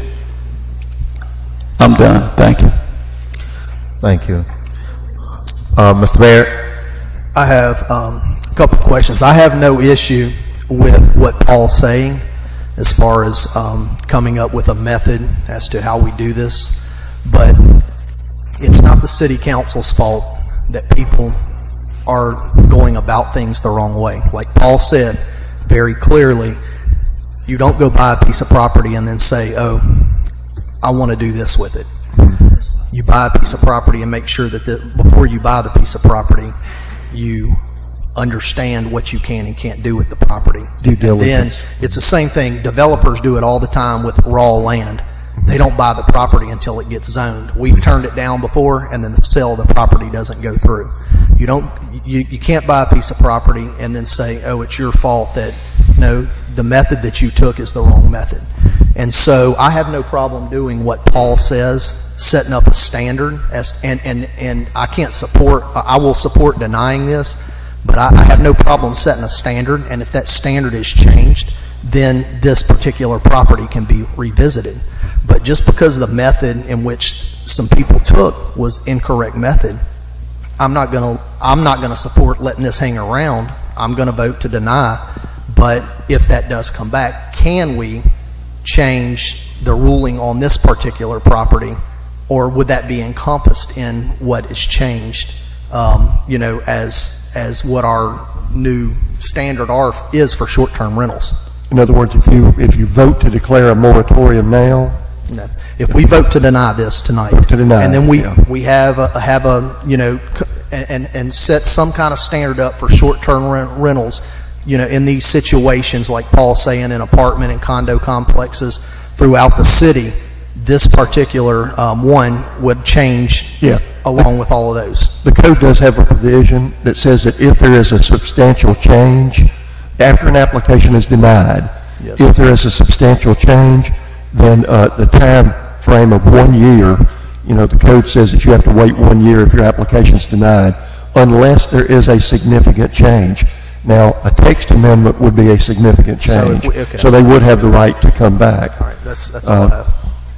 The one thing that I would suggest on the moratorium, if that's a decision, the direction that the council decides to go, is to consider the moratorium just for the multifamily property, not for the property where CB, where short-term rental is allowed as a use by right, because that could have some complications to it. But I can understand the concerns about it being allowed in the RM20 and RM30, so I would limit the moratorium to those two zones if that's the direction you decide to go.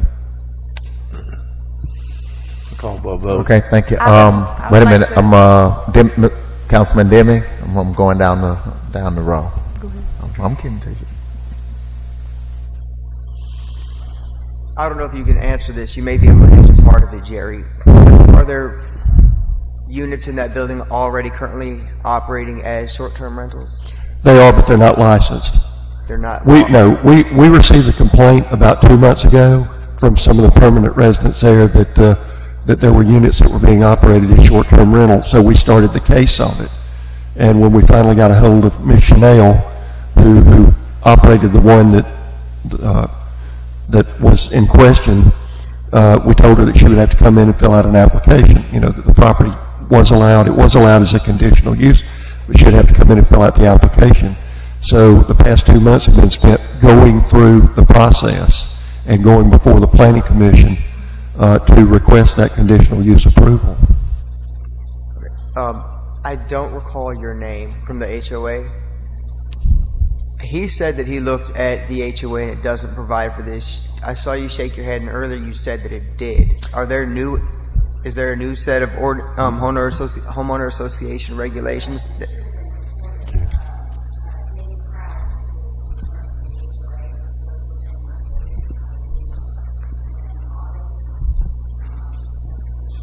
August of this year, so it hasn't provided for short-term rentals prior to that, though.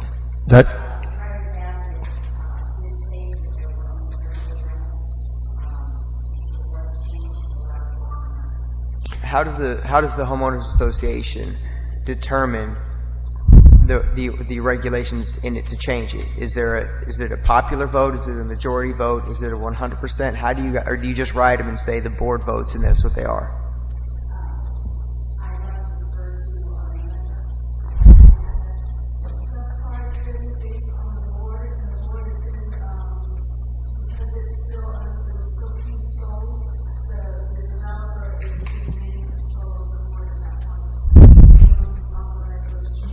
When you say there were so few sold, right, the changes were made in August of this year, correct? So when you say so few were sold, what does that mean? I need something to quantify so few. Less than 10 sold, but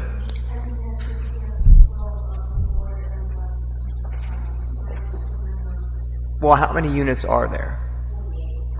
48. And when you say there was less than 10 sold, so these residents that came up and spoke, were those that less than 10, or were those a different category? It's 12 out of how many units?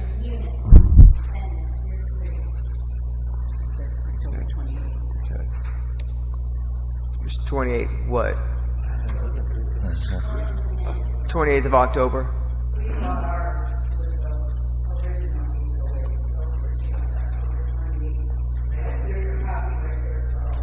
Right, and when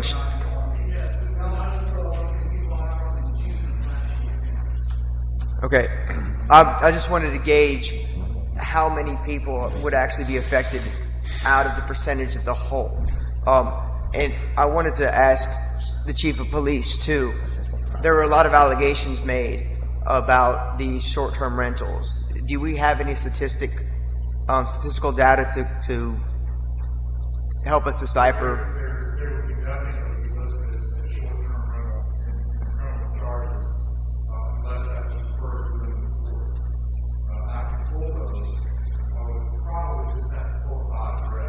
I was going to ask you, could we pull it from the condominium structure itself and find out exactly which units and what was going on, so we know how safe or dangerous this structure really is with short-term renting in it?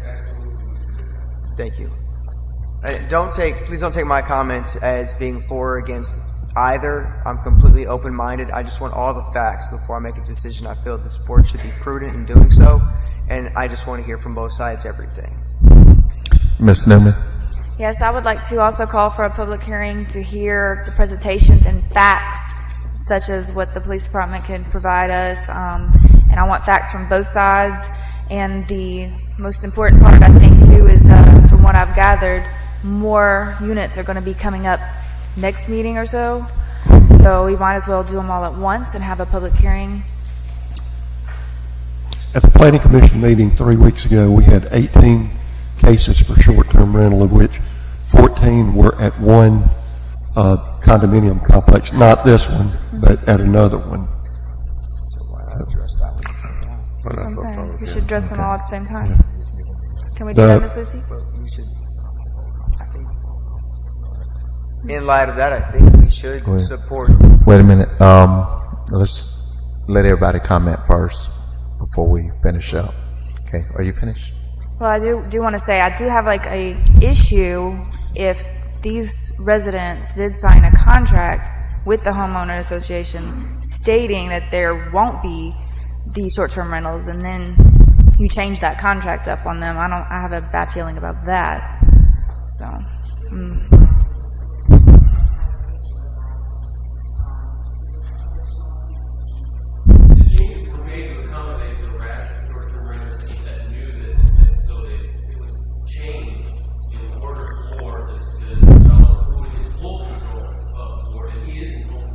What I'm saying is, though, these residents that sign a contract stating in their contract that there wouldn't be short-term rentals, they have a legally binding contract stating this, and then the homeowner, the developer is the one that decided to just change the rules. So there again, that's why I want to have a public hearing and get facts from both sides. Thank you. Excuse me? Well, I think this is why she wants a public hearing, so we Wait a can minute. get all these facts. Well, I think we still need to keep moving on with the board, because these are our comments, and I see we're interacting, but for the sake of the motion that's on the table, we want to go ahead and finish up the comments. George? Go back to the original thing. Y'all talking about things that had really nothing to do with us inside of this thing. We're here to vote, which I recommend to deny what the Planning Commission passed to us. We can do that. We do that with a vote.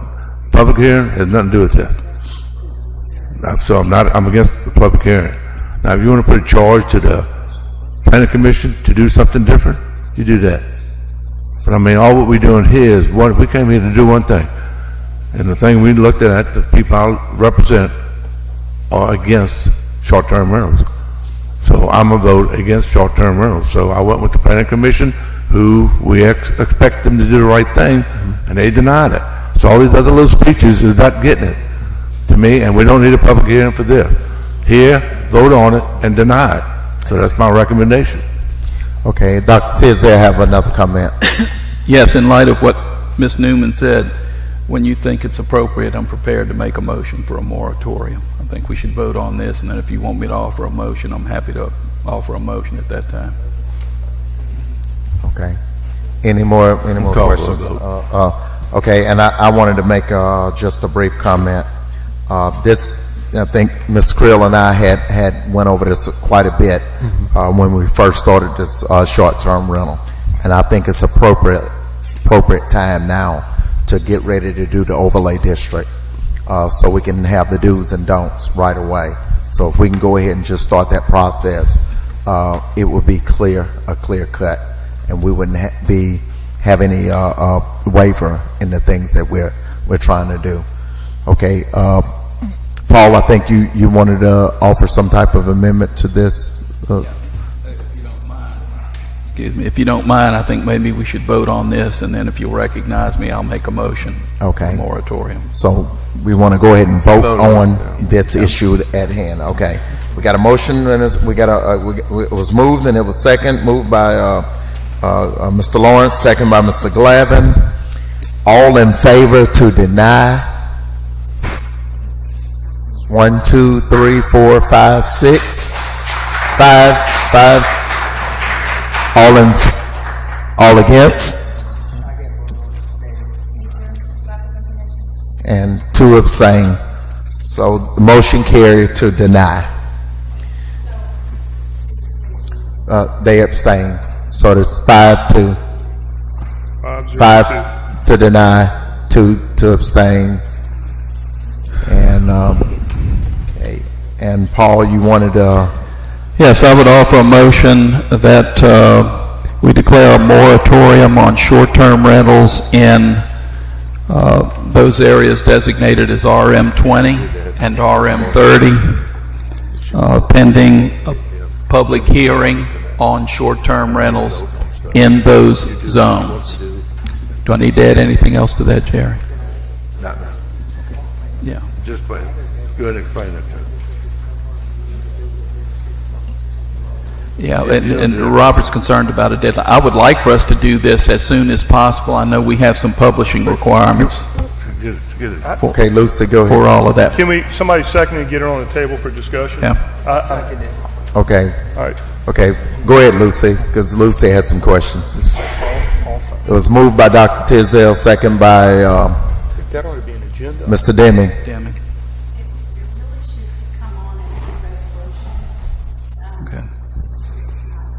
And I don't mind doing that if we want to prepare a resolution for the next. Let's do it as a resolution council. At the next meeting. That's the next meeting, which is next Tuesday, and then I know there's some publishing requirements and all that stuff. Okay, so I'm gonna ask you two guys. Take care of that.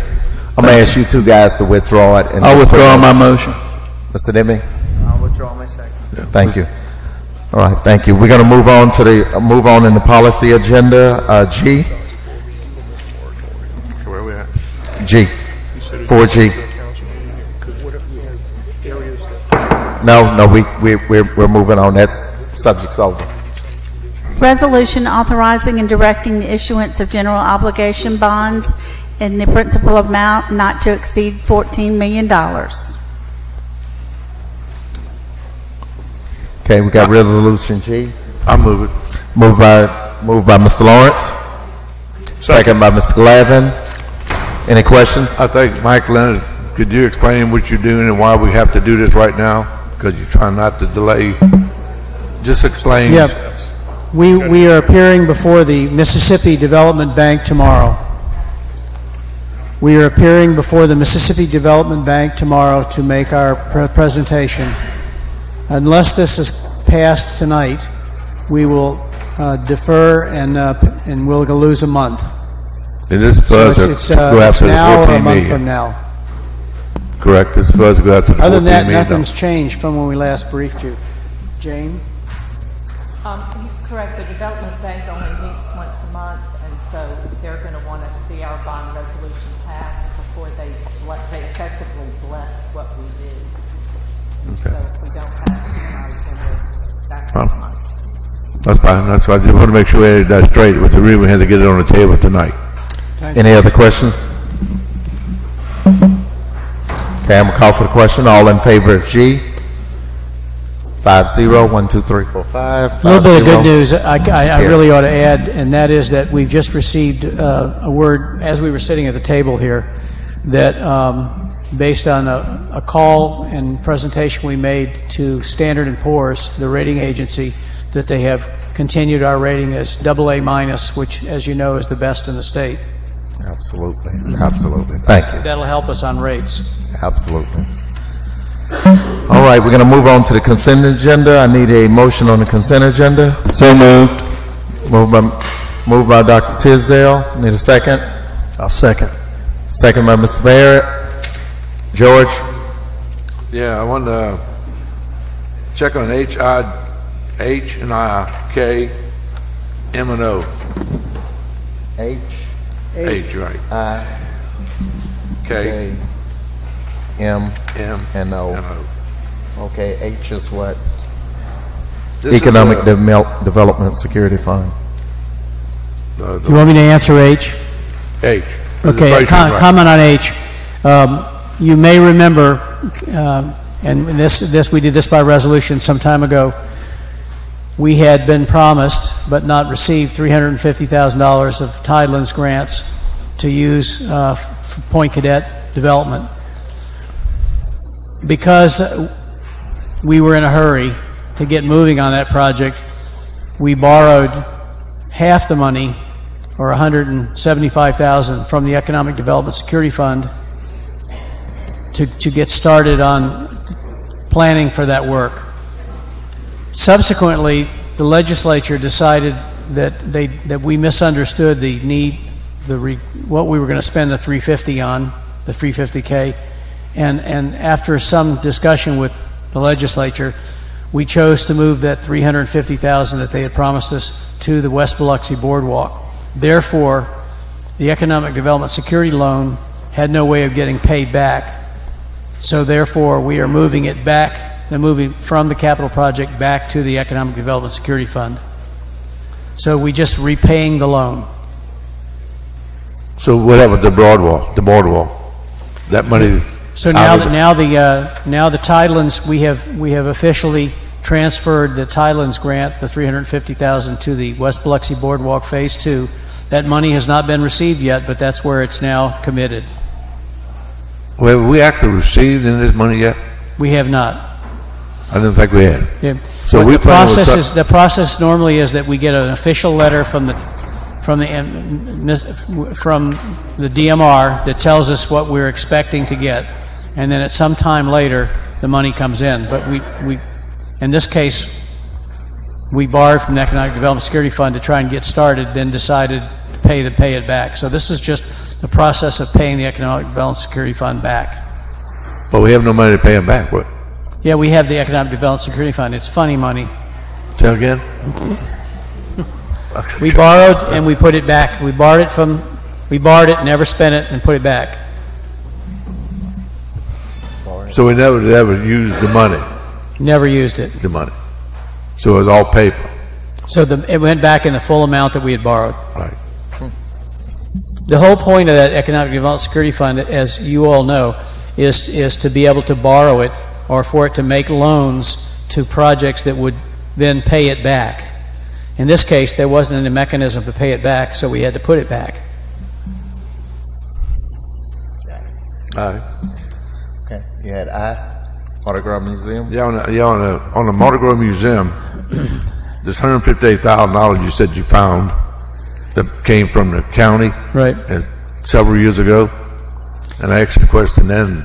We have money dictated to what it has to be spent on. A capital project back in 2005. A capital project was created for support to the Mardi Gras Museum, and the funding was $150,000 that came from Harrison County.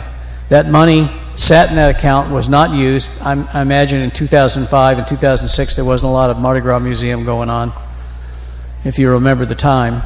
And at some point that capital project was canceled and the money was just moved back into the general fund and never spent. We still have the original check. I mean, we have a copy of the original check from the county. So what we're doing in this resolution is we're setting that money up to support the Mardi Gras Museum. The first element of that support is to pay the bill for storage of the exhibits until such time as they can be set up in the new museum. I had a couple of questions. The first one, how did you find that? How did we find it? How did you find $150,000 just sitting somewhere? Well, there was a rumor that there was some money.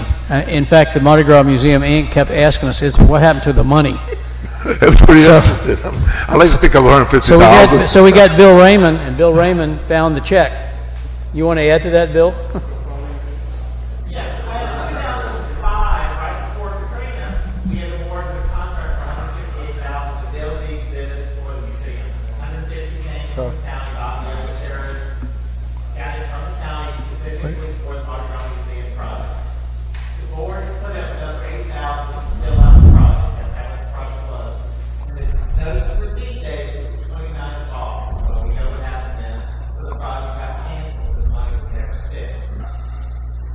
And then after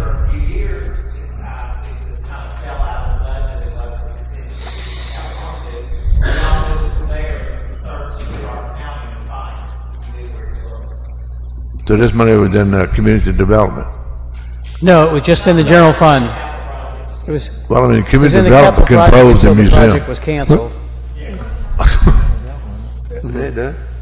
Councilman, I know you got the floor, but how does that happen? I mean, isn't every dollar accounted for when there's a balance? Or, I mean, and this is for this and this is for that? Or I'm just asking the question. How the hell does that happen? My observation is the people you're asking weren't here then, nor were we. I don't know if anybody can answer I that. found it quite odd that in my first year, which was a year ago, in my first year that I found $1 million in unspent bond money. So can we do that again? Can we go all the way down and anything else? We do a lot of hunting. Sorry. Not really. I'm honestly, Kenny, I'm like you. Maybe it's $500,000 or $600,000. I mean, I don't know. You got any more money? I mean, what we need to do is build out the den, and that's everybody agrees with that. And we can find this kind of money and get the county, the city, in that $158,000, put the money together and build out the den and put everybody down there in one spot. Right. Because all parades start in right there at the Civic Center.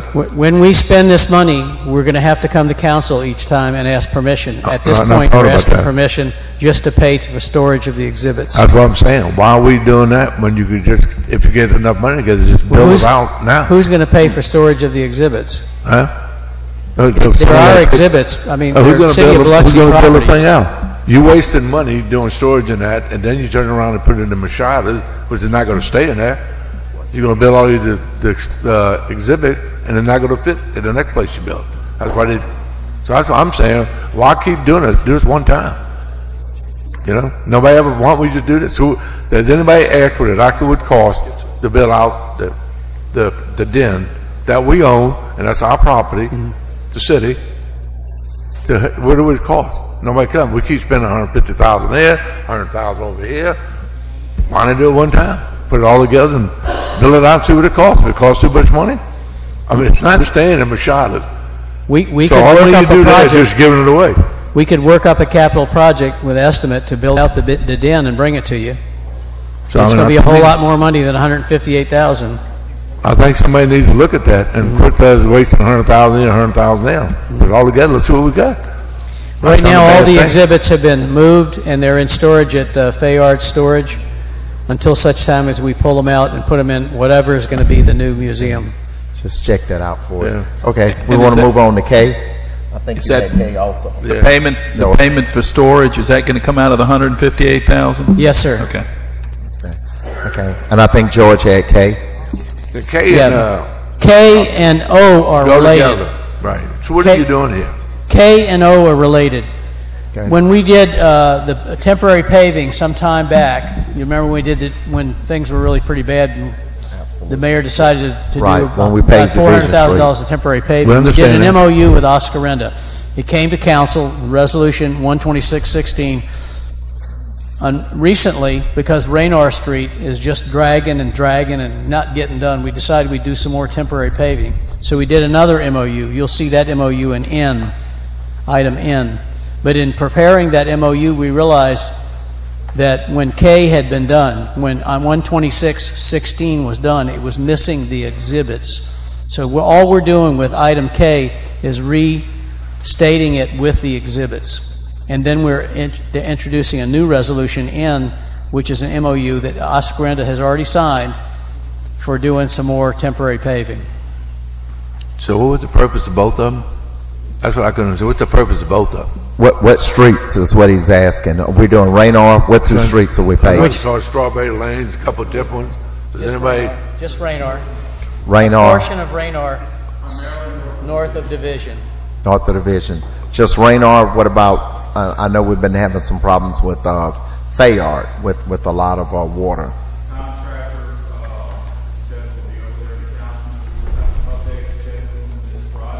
Okay.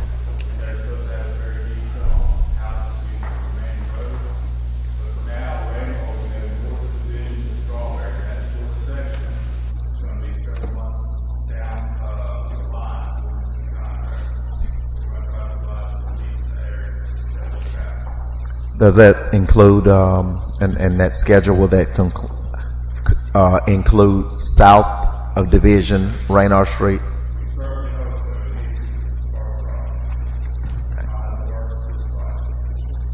And I misspoke. It's O. O is the new MOU. Yeah. Not M. Not N. And I think I know which one you're talking about. And you had M on there too. You want to take care of M too? Yeah, M is the 3,700. What is this? Another? Who do you hire for what bond? M is in Mike. Yeah. M and that's a good question, Councilman. M as in Mike and N as in November are related to each other. Actually, it's too bad they're not in the opposite order.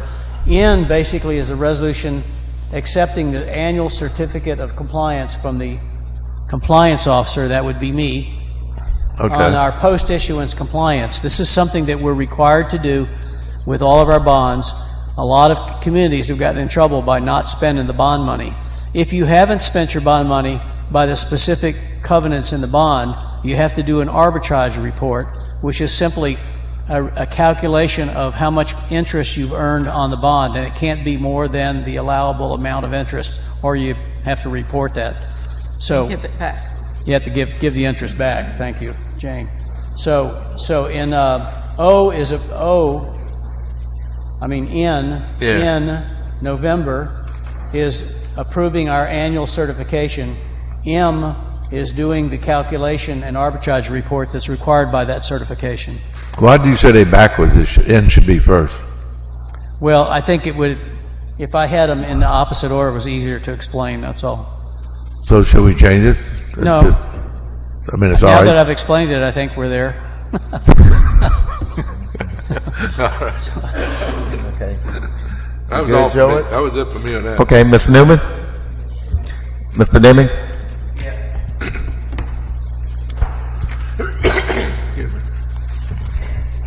And I stepped out for a moment, so I may have missed. Did anyone talk about E already? P is in Papa. As in echo? O. O is in echo. Oh, E. Okay. E is an echo. Oh, what military did you work at? E is an echo. Okay.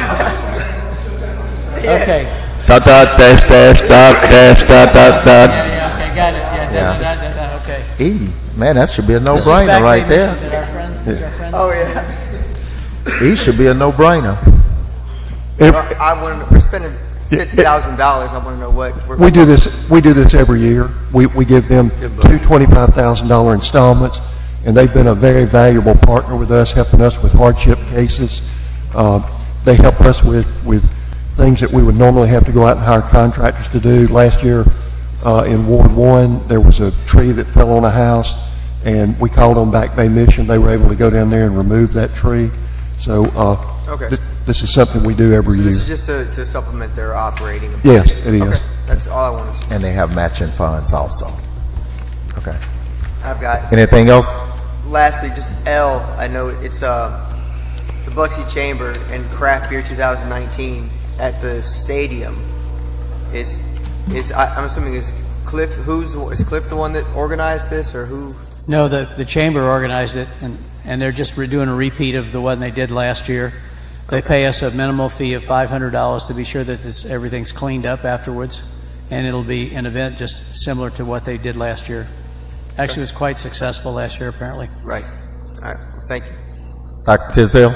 Yes, on item E, is there anybody from Back Bay Mission here? Absolutely. Craig, come on up. Hi, what's his name? Craig Steenkamp. Hi, Craig. You don't live in my ward, do you? No, sir. Okay. Steenkamp. There's a Steenkamp, I think. Oh, yes, probably my cousin. Yeah. Okay. Well, I'll tell him I met the nice cousin tonight. There we go. Okay. I was just looking through the contract, and it says that there's something about a quarterly report, and yeah, we can produce a quarterly report for you on the activity we use your money for. Basically, we do housing rehab for low-income homeowners, typically elderly, disabled folks. We can come and, we've had several calls from city officials saying, hey, we need a property cleaned up, we need a tree off a roof, we need whatever, and we go out and help with it and assist with that. We match all of your funds with our own money to do all the projects that we do in the community. So would it be possible then just to submit us a quarterly report? Absolutely. To the mayor's office, really, and if they want to share it with us, they can. But that way, they've got something on the book, something from you, and folks know what you Absolutely. do. I mean, we've had this partnership for years, and we don't mind submitting anything we're doing with the money that you give us and we serve the community with. So South African? There we go. There you go. See ya. Thank you. Thank you. Absolutely. Mr. Glavin? Mr. Barrett? I have a one question on D, and this isn't something that we accounted for whenever we did the budget. This is just one of those things that pop up.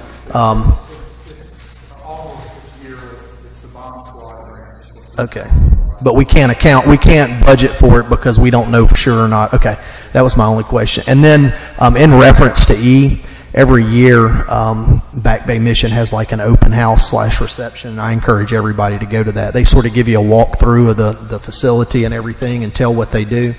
And you know, the city, we give a lot of money to a lot of people, and sometimes I don't think it's the wisest thing to do. But Back Bay Mission, this is definitely a great investment for the city. So, that's all.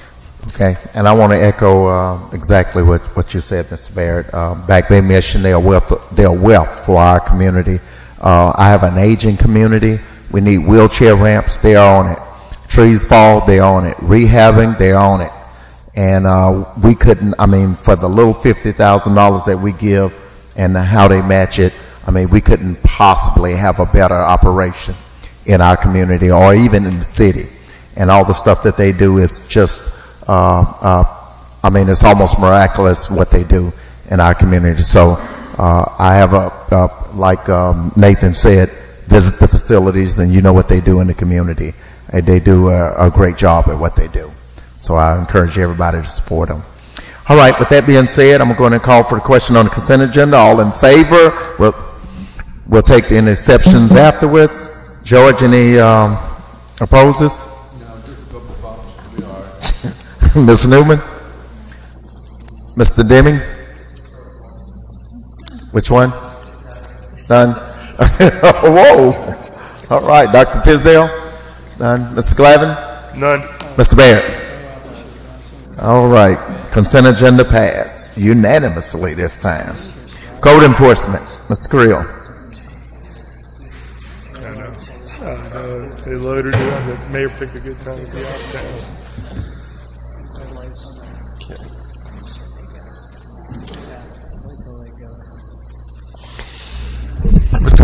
Mr. Creel, have you cleared all these so we can get this done quick? Yes, sir. They're all clear? All done? About half of them are resolved. Yes. All right. Case A on the agenda, Apple Grove Investments, which is 231 Nixon Street. 231 Nixon Street. This property is still in violation.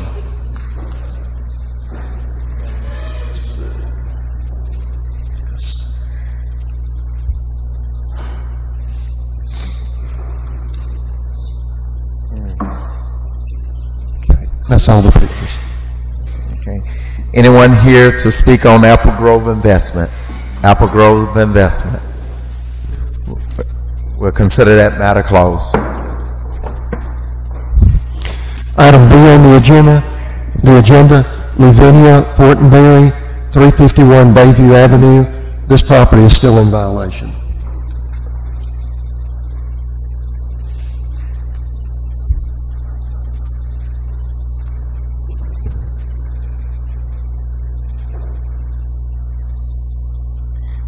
Anyone here to speak on 351 Bayview Avenue? 351 Bayview Avenue. Don't close it yet? Okay, he's still showing. Has anyone contacted Ms. Fortenberry? Yes, the notice came back signed. The written notice that we sent certified mail came back signed, so she was notified. Can I request this board to give me a few days to contact the family and make sure that nothing's wrong? 30 days? Make a motion for 30, move 30 days? I'll make that motion. Okay, moved by Dr. Tisdale, second by Ms. Newman. All in favor? Okay, unanimous. Thank you. You're welcome. Item C on the agenda, William C. and Janine Jones, 8227 Victory Lane. That case has been resolved. Item D on the agenda, Dana Ruth Garvin Ladd, 215 3rd Street. That case is still in violation.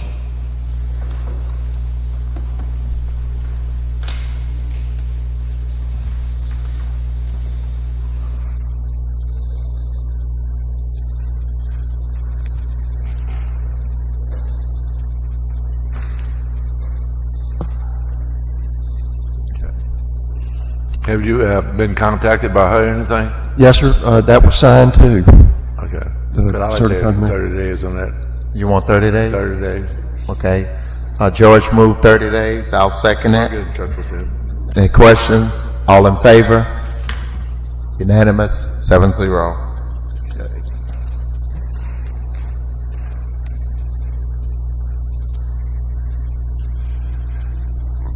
The next item on the agenda is item E, Anthony Marshall, 0 Nixon Street. That certified mail was signed too, and it's still in violation.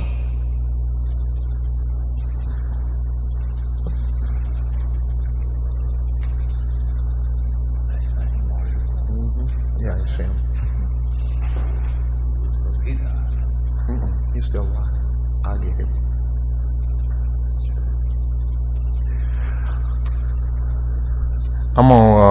I know Marshall real well. He said it was signed. I'm gonna go ahead and ask for 30 days for Anthony Marshall. Second by Mr. Lawrence. Any questions? All in favor? Okay, 7-0. Motion carries. Okay.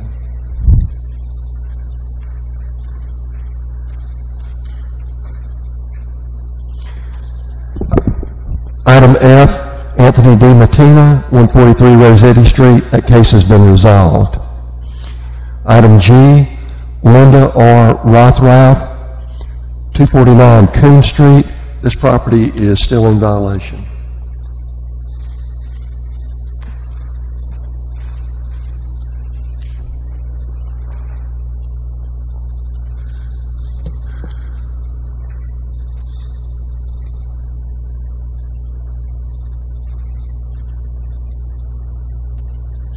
This property has matured to a tax purchaser, but the tax purchaser was notified as well. So we have a signed card from them.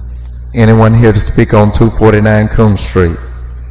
249 Coon Street. Consider that matter closed.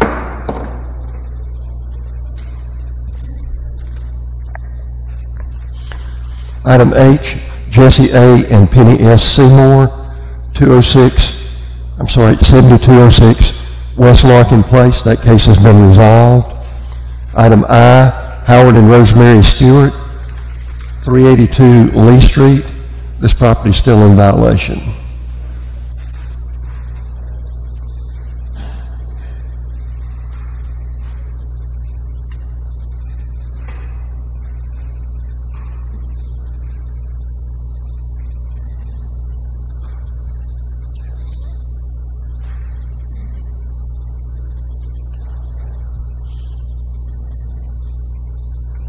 Anyone here to speak on behalf of Howard and Rosemary Stewart on 282 Lee Street?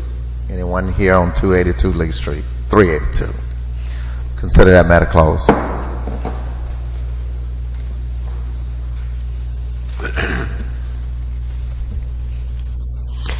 Item J on the council agenda, Gerald Coleman Smith Jr.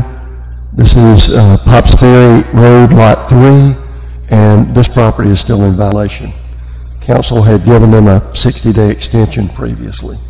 And nothing was done? Sir? Nothing was done within It the 60 actually days? looks worse. The RV that was there was being demolished on site, and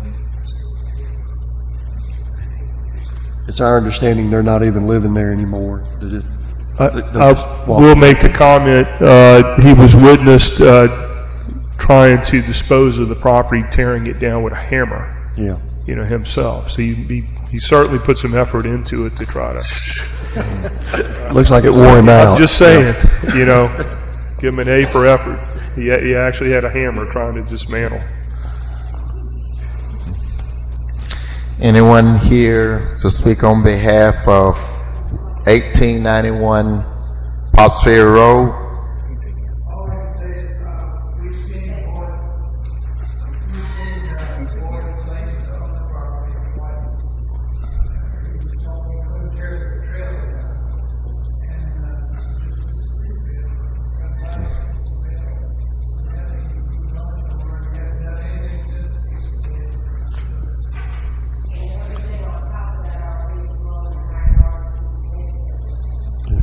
I've seen it. Okay, Ms. Carrill, we're going to we have more than a hammer, so we can take care of the rest. We're going to consider that matter closed. Go ahead and take care of that problem. Clear the whole thing down. Thank you. Felix, Okay. can we get your name real quick Yes. again for the Mr. record? We need your name. We just spoke.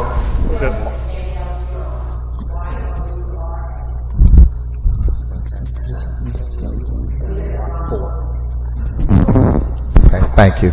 Okay. All right, item K. Item K on the agenda, Becca Elizabeth Vanderford, 309 Raynor Street. That case has been resolved. Item L on the agenda, Janice Y. Brown, 2033 South Hill Drive. That case has been resolved. Great, thanks. All right, we're going to move on to the routine agenda. I need someone to move that for me. So moved. Dr. Tisdale. I'll second. Mr. Barrett, second. All righty. And George, any questions on the routine? Yeah, Walt Rody, we need some good news today, Walt Rody. We got some great news coming up. You've been on vacation long enough, you know what I mean? The city's vacation, every meal buffet, feast. So we did get some good news. Yesterday, Monday, we received $2.42 million in reimbursement from MEMA for project management and RPR, that's our inspection services. That was unanticipated reimbursement, which took a lot of effort working with our MEMA partners, and that catches the city up wholly through September of this past year, 2018, with all costs put out for project management and inspection services. Going forward, MEMA has agreed that they will continue to reimburse the city as we submit invoices for our costs.